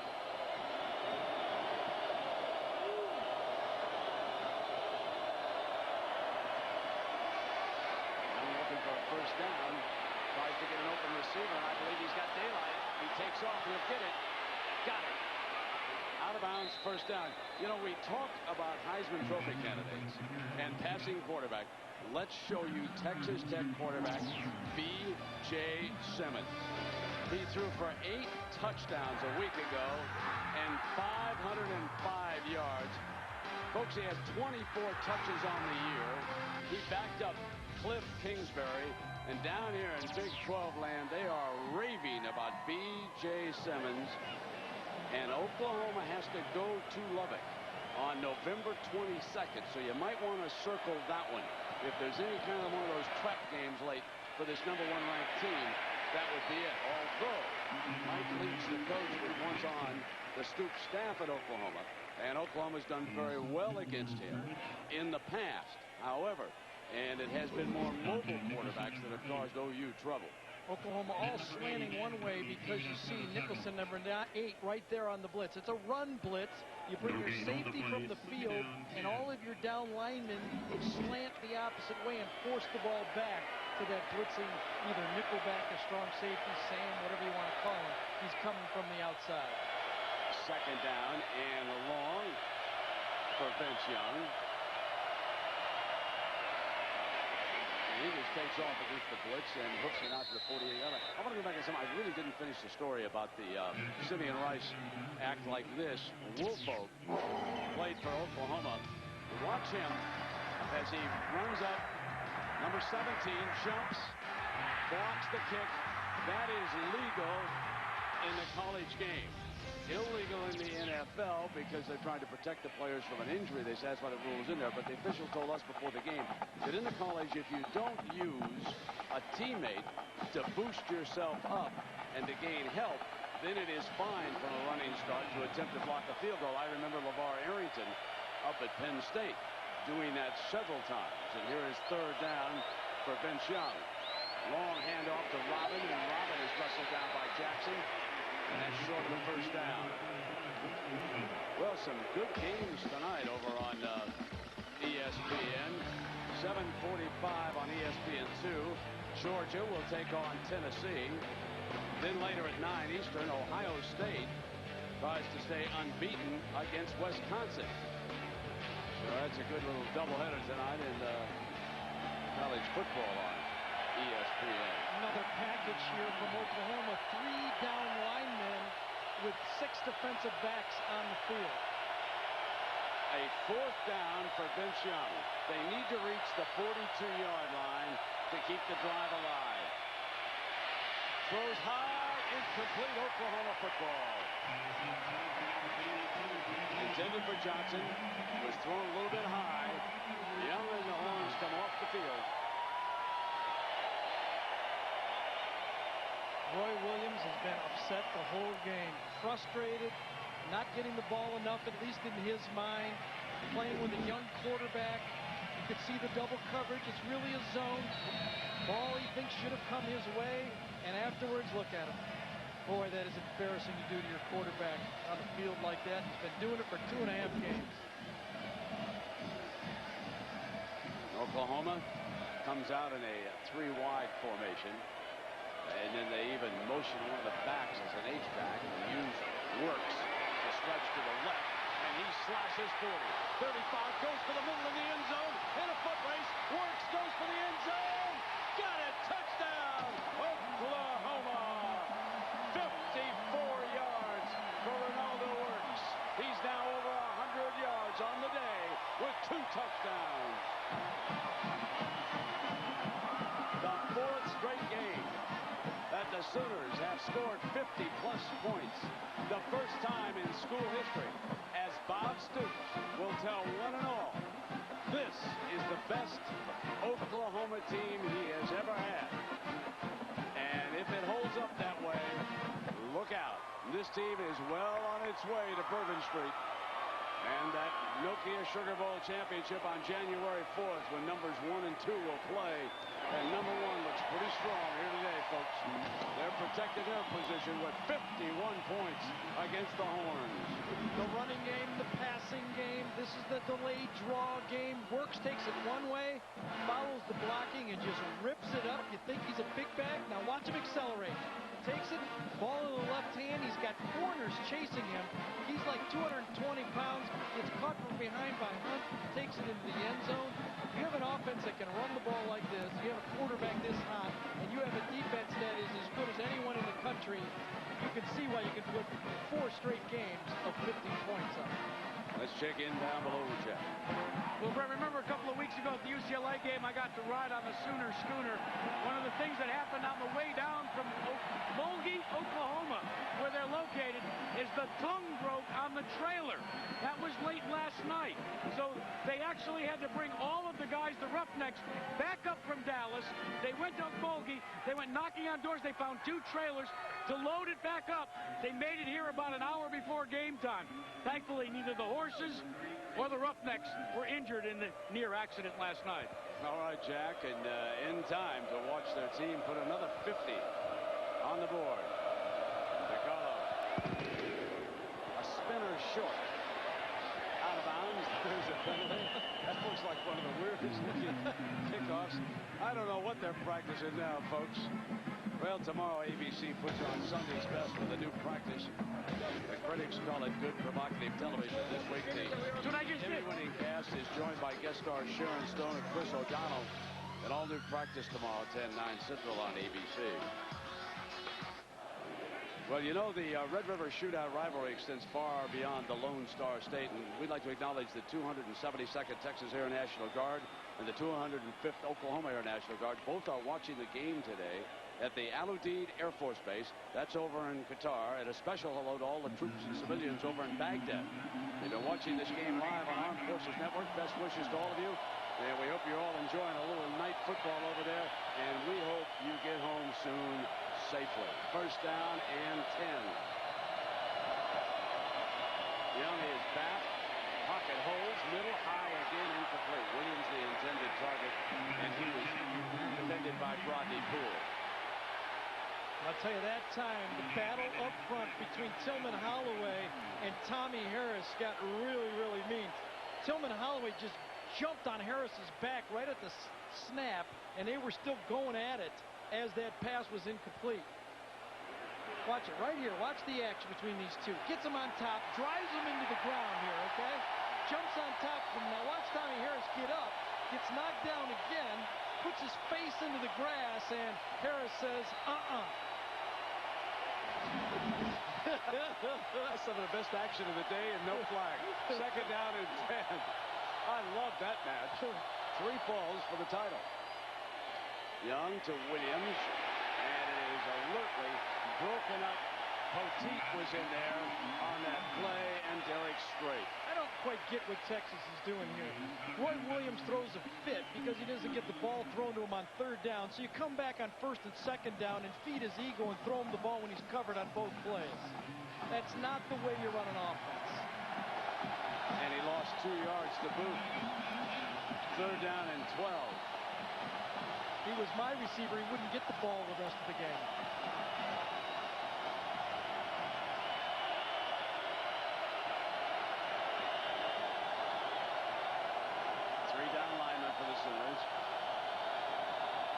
Safety blitz. Benson and Jackson come from the backside to get him. Benson was picking up the blitzer. Nicholson coming in. And Jackson got there from the backside. And I mean, they're carving this team up now. Coming into this game, Oklahoma had 60 quarterback hurries, 17 sacks, and 14 of them wire from the defensive line. Dan Cody, Jonathan Jackson, Tommy Harris inside. What a front 4. Every level of this defense stars. McGee punting. Perkins fair catching. Picked up on a big uptick on the penalty flags. I thought that the Longhorn player on the coverage team was in too close to him on that. I didn't think they allowed it, and now they're going at it at the 45-yard line. We got hats. We got yellow flags flying. And obviously there's some barking going on down there on both sides. So we've got a couple of penalties to sort out on this one, I believe. Now we got 3 flags and a hat. Now you see the field judge there. Now he got a hat on. That's a lot of marching back and forth. He threw that. John's got to sort this baby out. Here he comes. One of the best in the Big 12. Kick-catch interference on the kicking team. Yeah, saw that one. After the play was over, personal fouls on both teams. The kick-catch interference will be enforced. The personal fouls kept. First down. Yeah, you saw he was too close to Perkins, and now watch afterwards. A little skirmish there, and let's check in with John Saunders quickly on a Purdue update. Well, Brent, a game that's a little closer than yours. Penn State trailing Purdue as Brandon Jones goes in from a yard out to push it to a 28-14 lead. That's where it stands with about 10 minutes to go. We will bring some of you people watching that game to this one in the Big Ten in a moment. Penn State in danger of falling to 0-3 in the Big Ten. Who would have thought that? And Mike Brown over there getting an explanation from the field judge. Jason White hands off to Jones, and Johnson comes around and gets him by an ankle and pulls him down. Aerial coverage provided by 1-800-MEDICARE. Wondering who to call, and you have questions about Medicare? The answer right in front of you. 1-800-MEDICARE. So close to midfield now, and we've still got. Well, we got one quarter and about 50 seconds to play in this game, and it's 51-13. A bit of an embarrassment, I would say, for this Texas team and program here today. Second down. Long handoff to Jones, gets squared, and this time he picks up another first down, but at least they took away that cutback that has been there all day in the secondary. Huff defends the play. We're going to see a lot of backups here, Gary, in the fourth quarter. Texas has lost their discipline. Watch Derek Johnson right here. He just submarines, can't make the play, just kind of going in low. When you're a linebacker, you can't give yourself up one-on-one like that. Texas is very frustrated, and it shows.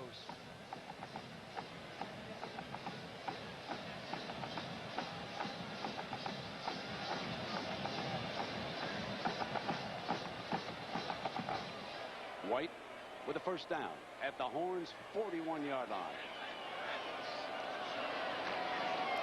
Jones. Cut back. Johnson there to cut it off from behind. We come to the end of the third, but it was another quarter dominated by the Sooners. White going airborne to Rankins. And then they tack on another one with Works. 51-13 OU.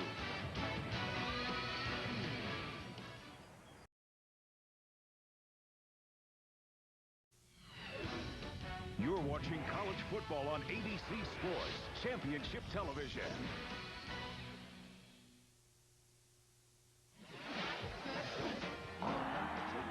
That's right, you're not from Texas. That's right, you're not from Texas. Texas wants you anyway. That's right, you're not from Texas. That's right, you're not from Texas.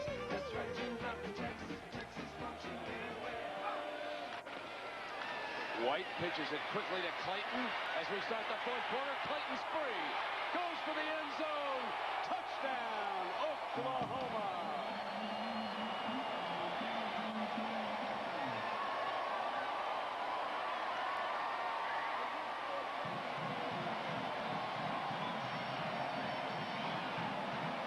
So the Sooners start the fourth quarter like they finished each of the other three. Dominating this football game. Simple little bubble screen, that's all it was. 1-yard pass. Get the two wide receivers blocking to the outside, and Clayton those yards after catch again. He looks like a running back when he gets it. That one hurts. That sign hurts, that doesn't one? it? Ooh. That one? Oh, yeah. I got a lot of marks. Texas got a lot of marks that hurt today. Ooh. Little bubble screen, one of the first plays you put in when you're a shotgun team. Catches it, turns and run. Oh, what a feeble effort right there. Lack of tackling by Texas, obvious. I got a question for you. Got a question for you. We've seen John, we've seen Craig, we've seen Terry. They've thrown those teams out that they picked to go to New Orleans. Who would you pick right now to play for the national championship in New Orleans? Who would I pick right now? Two teams. If I'm elected, I believe in world peace. I want everybody to be happy. If I get the crown. Because he knows I'll never forget who he picks. Let's see. I have no idea who's going to this thing. You gotta like Oklahoma here. Come on. It was a lob pass to Danielson, and he and he's hanging me out to dry, folks, at the Cotton Bowl. Elected world peace is what I'm for. Okay. Well, why not? I don't think anybody can object to that. Bobby Stoops, no, he's well on his way, sitting #1 in the polls. If he won't, I will. Miami and Oklahoma are looking pretty good right now. At the conclusion of this game, we'll select a Chevrolet player of the game from each team. Is on the kickoff. It's fielded by Sloan Thomas, and he's brought down. And we pick those Chevrolet players of the game. Gary Danielson gets to pick the MVP from Texas. Bevo's in the running, I'll tell you that right now. That looks like the defensive line there. He's saying, back that pickup up with that trailer and get me out of here. I've had enough. The next thing you know, they'll be over here with a barbecue looking for me. Them Sooners, I got to get out of here. That's the Texas side, Brent. Yeah, there it is. Now, pan over here to the other side now. Well, here's the blood side. They want blood.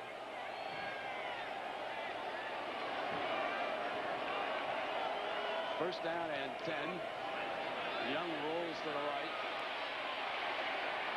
And he's wrestled down. Jackson.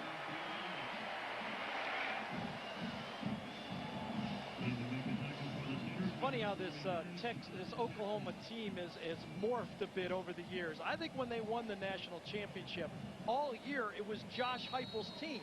They were considered an offense finesse team, but when they won the championship 13-2, everybody talked about Oklahoma's defense, and it's been their defense ever since. This year, they look as balanced as they've ever been, and I think this is their best team. I agree with Bobby Stoops. Second and 10.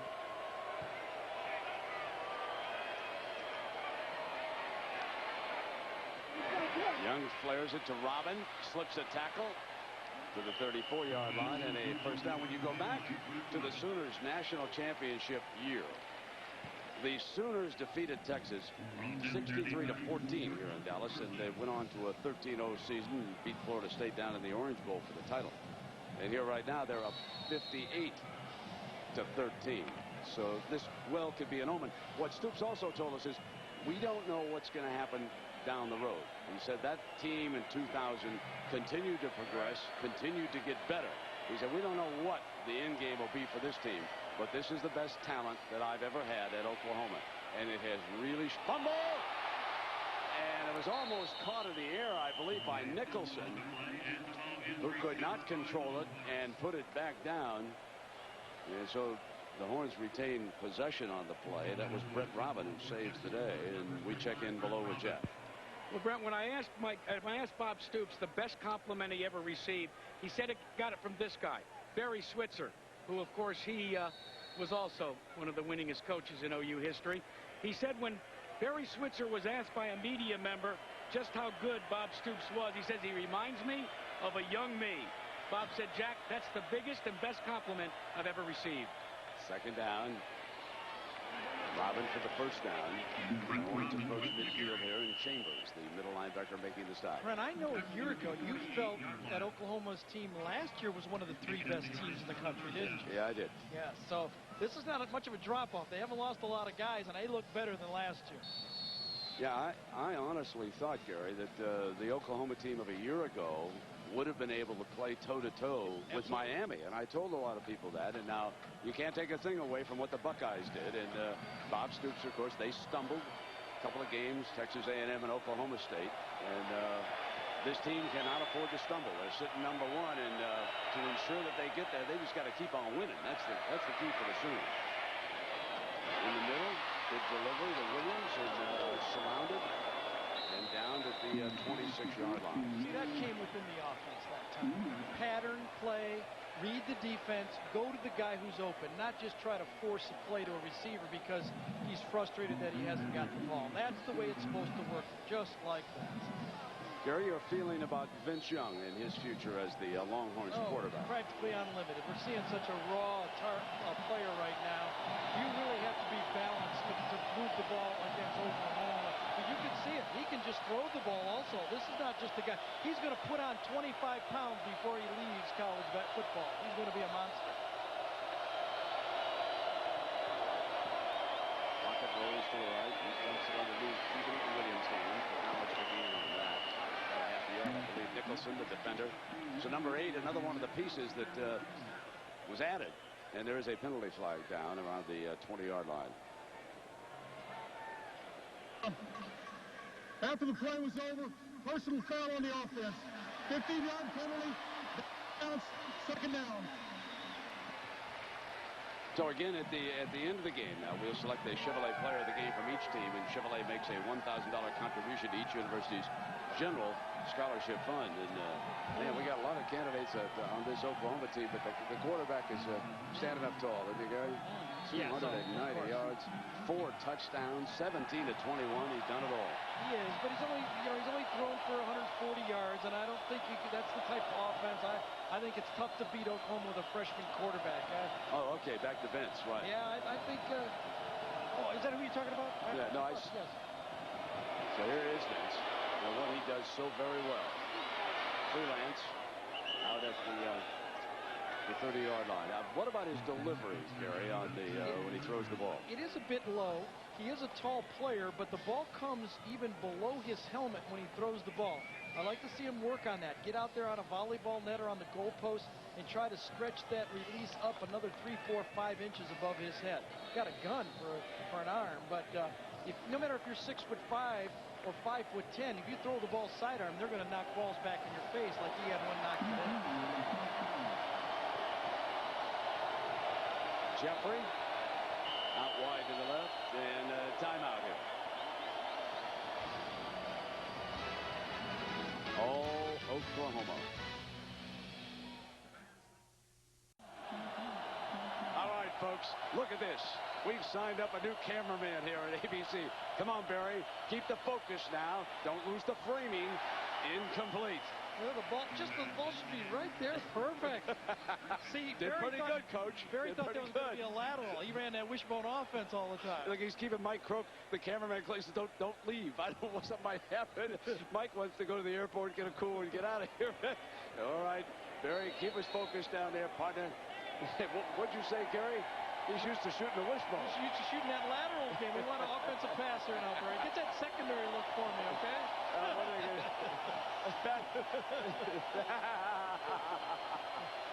All right. Thanks, Coach. 4th down. The horns and timeout. They burn a timeout here. 11 and a half minutes to go. We'll take a break. ABC Sports presentation of college football brought to you by the Home Depot. You can do it, we can help. Sprint, proudly offering picture mail and PCS Vision picture phones, and Chevy Silverado. It's the right truck. The Texas State Fair. In the background, it's been a celebration for Oklahoma Sooner fans here today. Big Tex out there welcoming all the Sooners. Almost intercepted.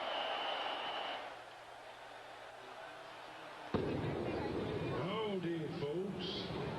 The mad moment of the week is next.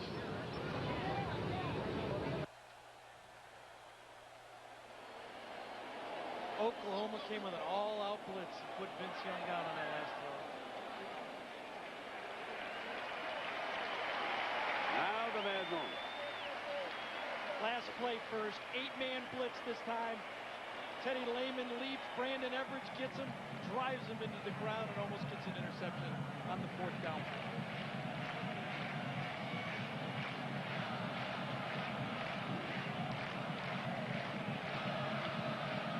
Oklahoma takes over with 11 and a half minutes to go.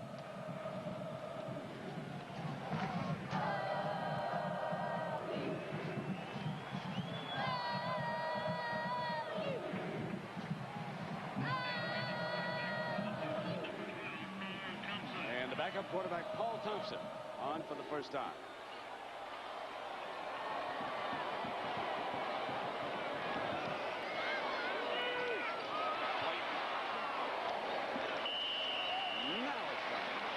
Moment of the week.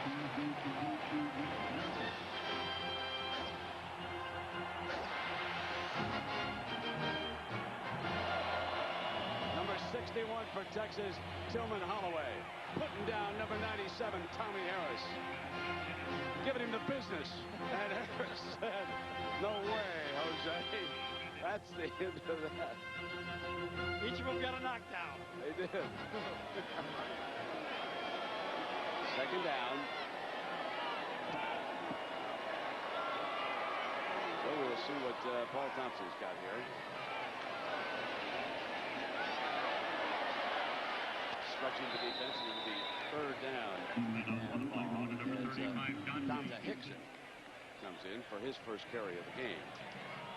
Oklahoma should try to get Paul Thompson some throws in this game. I mean, we've seen Jason White. He's been healthy so far, but his past history the last couple of years, he's blown those knees. This is their number 2 quarterback. Something happens, big game, Paul Thompson's going to have to be the guy to come out and win it. No matter what the score, they should try to get him some throws in live action. Third and 9.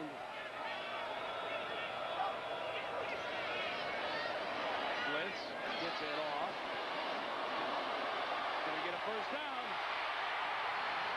Hickson in a foot race. Penalty flag, ball out of bounds inside the 10-yard line. And the line judge will spot it at the 8-yard line.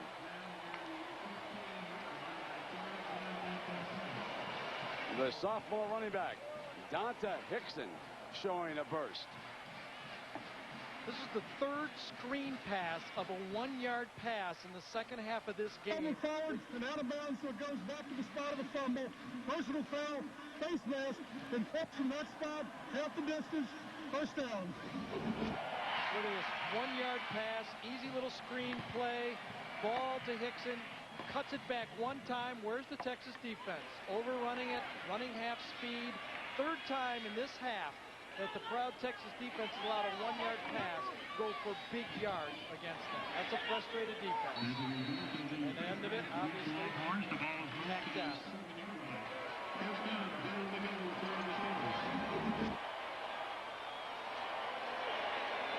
Paul Thompson behind the starting offensive line.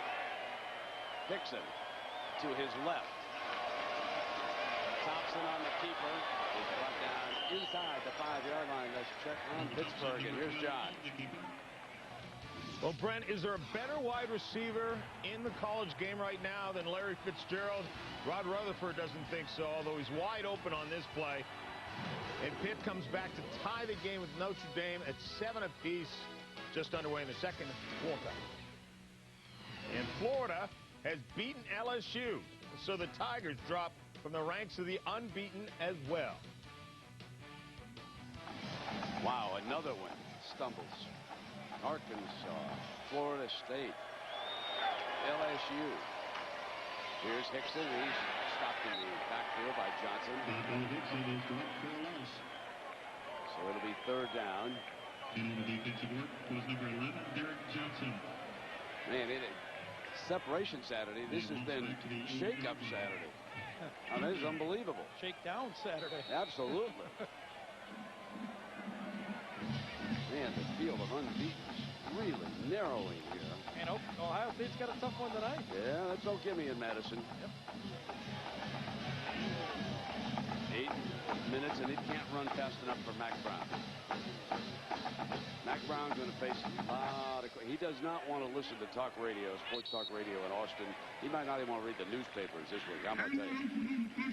This is an embarrassing setback for Mack and the outstanding Texas program. Timeout. Scoring in every quarter and shutting out Texas here in the second half of the Red River shootout, which more aptly named probably the Red River bloodbath here today. 58-13, Oklahoma threatening for more with a third down and goal. inside the 10-yard line. The backup quarterback, Thompson. Thompson not going to get it. It'll be 4th down from the 10. And time permitting, we'll have the Triple scores and highlights from across the country. And it's been a tough weekend for the unbeatens in college football. So John will have all the details on what's gone down. But man, last night, Minnesota falling. Play comes in from the sideline for the Sooners here on 4th down, and Stoops is not going to rub their nose in it. He's not going to kick a field goal. Interesting to note that he'll go ahead and let his players play, and if they come away with a touchdown, fine, but he won't tack on a field goal here. Paul Thompson now. He's really hit the bubble screen before. Inside handoff, and Hickson is stopped, and it's Texas football with 7:17 to go. Reed Boyd. Our Pack Life game summary, and it features Mark Clayton, the junior from Arlington, Texas. 8 catches on the day for 190 yards. Jason White hit him on stride, and then after he caught the ball, he broke some good tackles, some bad tackles, but he had a nose for those yards after catch, and that was thrilling to watch when you got that passing game going and you get him the ball correctly, watching those receivers chew up those yards. And it looks like Chance Mock, number 5, will re-enter the game here.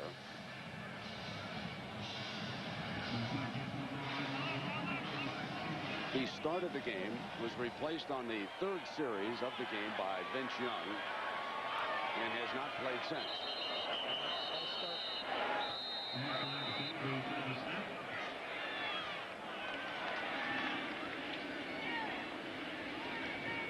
So again, we've talked about how tough it has been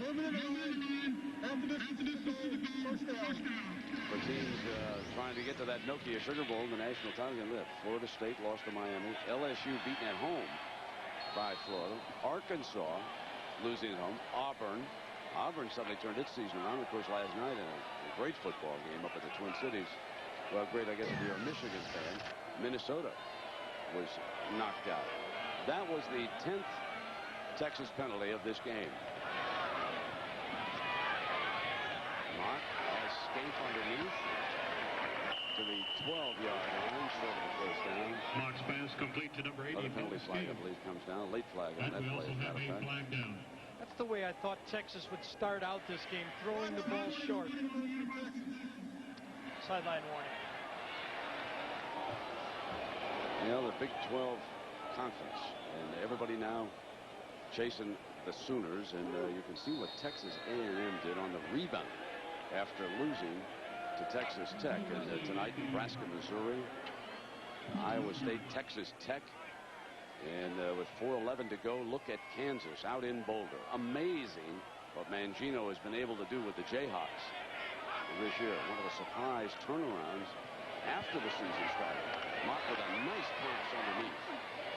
Scaife again for the first down. Well thrown ball that time. Yeah, that's how I thought they would start. What side's winning, Brent? Look at the empty We got a lot of empty fans on this Texas side over here, the OU side, UT side over there. I can tell who's winning, can you? Yeah, absolutely.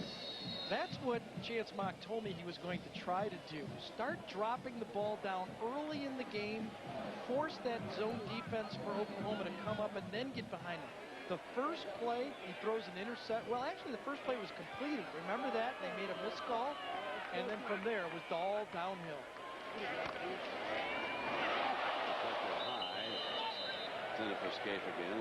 And I want to remind you that Germany will take on Sweden in the FIFA Women's World Cup final. That's at 12:30 Eastern tomorrow here on ABC. So the U.S. women, they were upset by that German team, and now the Germans will go for the championship.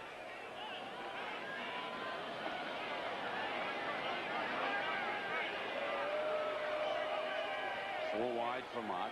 2nd down and 10. Picks it up. Incomplete.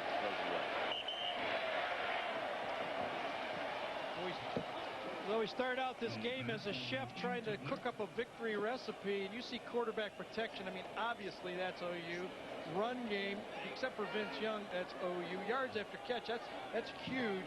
Special teams really didn't make any difference in this football game.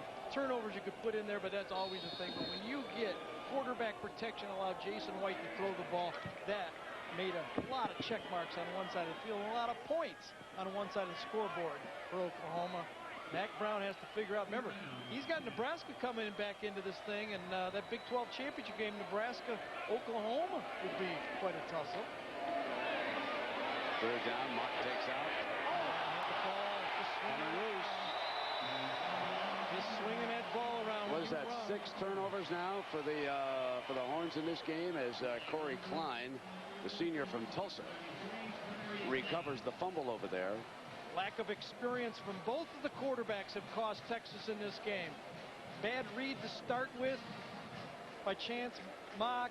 You see Vincent Young with plenty of ability, making a lot of mistakes as Oklahoma, and boy, Texas starts out looking good, comes into this game with turnovers on that one. Chance Mock just waving it around like he was playing basketball as he was scrambling out.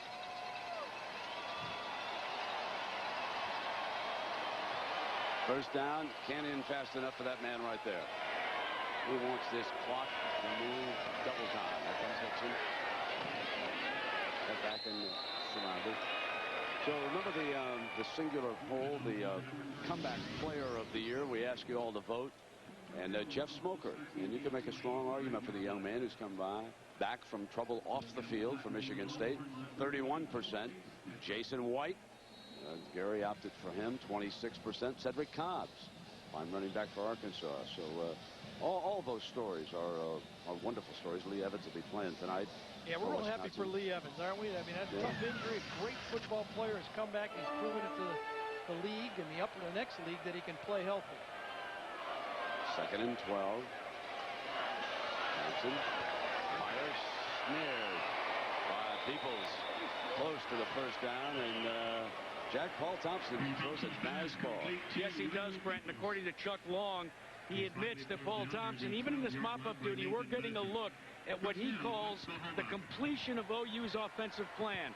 Gary, you know, when you and I talked to Chuck, he said, so far, since in Bob Stoops' reign, the predominant reason for the way they played was to protect their quarterback, protect the health of their quarterback. They said with Paul Thompson, when he finally comes under center as a starter, you'll see the full package. It was a first down for the Sooners. Ball inside the 15. Hickson muscles his way inside the 10-yard line. You can see why the coaches like him, too. So they've got Jones, Works, and Hickson. They didn't have Quentin Griffin today, but they got good production out of the 3. In fact, Oklahoma ran today for 177 yards. And when you look at the individuals, Works, Gary had 112, Jones had 80, and now Hickson cleaning up. Yeah, Works had that big one, big long run on that little draw play. I chuckle at coaches sometimes. They get a quarterback that can carve you up for 300 yards throwing, and they want a runner. What's wrong with the thrower? Coaches are never satisfied. No, they're not. I'd get to put a guy out there in a wheelchair if he could throw it. That's for good. Inside handoff from the end zone, and Texas swallows the play. Clock down to 4.5 minutes here. We come to the top of the hour, and the #1 team in the nation, Oklahoma, will stay #1. No question about that. They put up a 58 on arch rival Texas here today. Miami with a big win, an upset in Tallahassee, a very impressive performance in the rain there today. You would expect them to be #2. Now, if you're wondering about the BCS poll, which controls who does go to New Orleans, that won't come out until late October when they put all the computer boys together and the polls and the one-loss record and the quality wins and the strength of schedule and all of that stuff. And Thompson uses a timeout here inside of 4 minutes. So we'll take a break. The issue long ago was decided.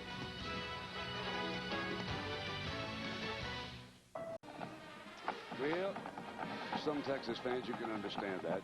Wake me up when it's over? Yeah. Too messy to watch this baby. But there'll be other Red River shootouts. That's the beauty about sports. They come back the next year and play it again. Third down. Well, it's been a painful 4 years, hasn't it, for Horn fans? Thompson gives to Hickson. He's stopped by the defense around the 6-yard line. And we want to thank the SIDs from these two schools who helped us a lot. Get ready for this one. John Bianco in Texas, and of course the assistant athletic director, Bill Little, and at Oklahoma, Kenny Mossman. So, thanks to that group of fellows, made our life a lot easier here. And now it is 4th down, 3:24 left. Thompson with a pitch to Hickson, and Hickson battling toward the end zone, didn't make it. But he might have gotten the first down. I believe he did get the first down. Let's check in more on Pittsburgh, Notre Dame, and here's John. Well, it's more of the same. Rod Rutherford to Larry Fitzgerald, although this one shows just how acrobatic he can be as well. Just goes up over the defender and grabs the ball. Pitt now with the lead over the Irish, 14-7. All right, John. I think Larry Fitzgerald is the most polished player in college football I've seen in a long time. His skills are so superior. He gets the most out of his game. Hickson jammed as he tries to vault into the end zone. Number 35 stopped at the line of scrimmage.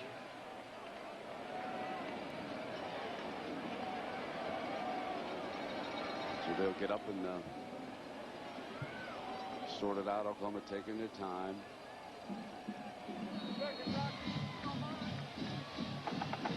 Pretty amazing, this Oklahoma team. We've been doing them for 3 years straight. They've been right up at the top here. We know almost every guy on their football team.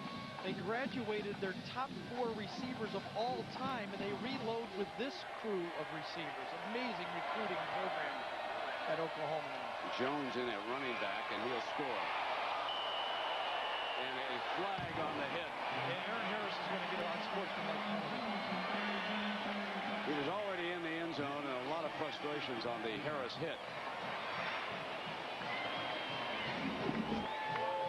Number 2, Aaron Harris, is going to come way around the other side. Watch it. Gets shoved to the play, touchdown easily, and then just lays out Juan Jones at the end of the play after he clearly has scored. About 1.5 yards into the end zone.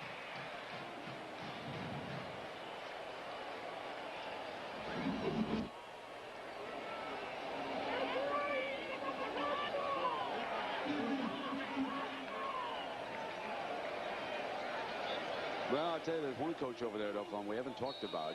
He's been on both staffs, Texas, Oklahoma. He's got to be real happy there. That's Bobby Jack Wright. He's the recruiting coordinator. And he had that same position down Austin way. And also his daughter's 18th birthday. So, Malia, happy birthday. And what a better present than Daddy's football team winning big. So the most ever by the Sooners. They had put that 63 up the last time they marched to a national championship. So Bobby's got the 1 and 2 highest. Texas and Mac, unfortunately, have the 1 and 2 worst.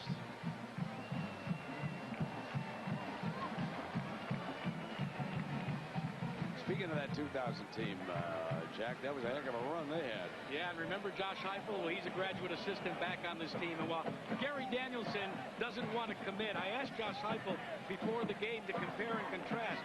Was this team better or equal to 2000?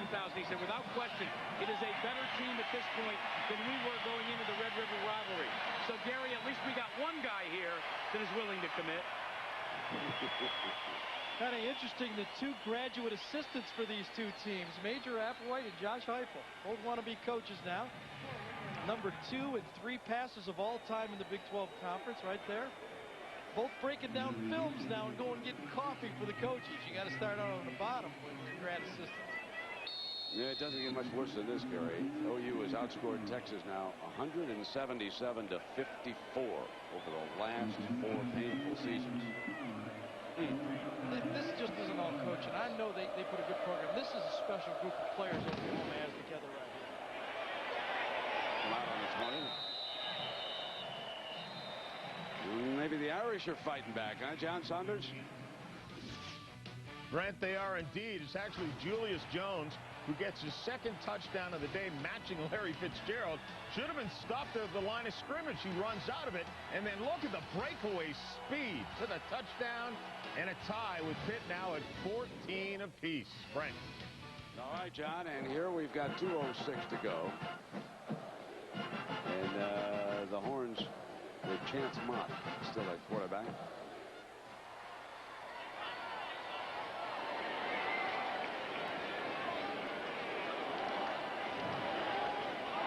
Draw play. Robin to the 25-yard line, and here's our Chevrolet players of the game. Jason White was spectacular. 17-21, 290 yards, 4 touchdowns, no interception. And Tillman Holloway, we're going to give him a lot of credit for hanging tough in there. He had that free fall going against Tommy Harris. And we've got Tommy, the All-American, limited to 1 tackle. So nice going, Tillman Holloway, lineman out of Colorado. And it goes to Jason White. He'll be moving up the Heisman charts with a performance like this. Man, it was a sweetheart of a day for the comeback kid.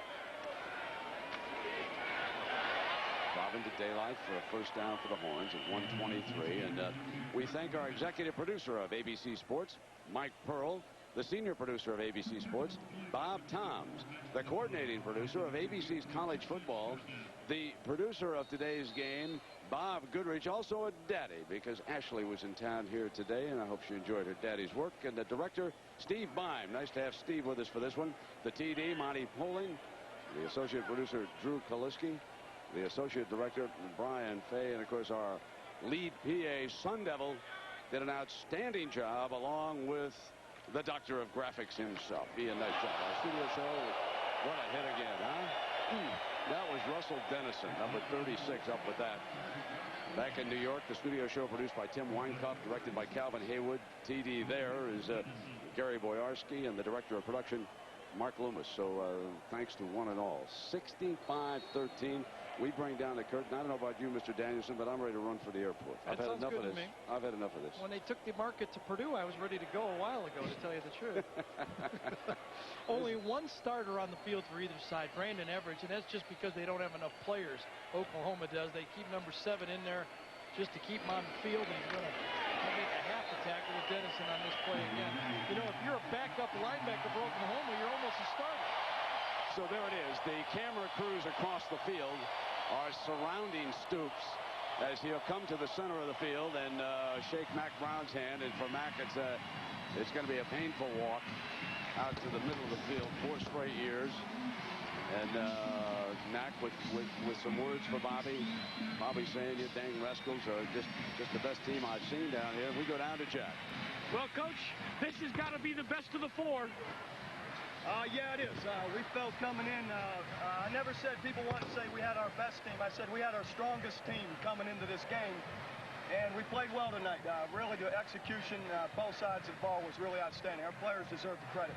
Let's talk for a moment, though, about the job that Jason White did, because this kid's incredible to come back after 2 knee operations. Well, hopefully now everyone realizes it. The guy's a great player. He's got a great head on his shoulders, got a great arm. You know, you couldn't ask for more. Jason White was just superb again today. Congratulations, Coach. Thank you, Jack. Appreciate it. All right. Thank you, Jack. And ABC Sports Online at ESPN.com. Search ABC Sports.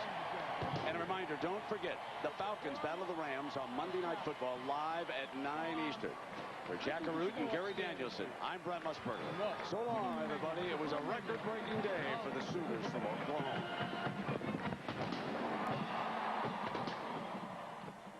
When his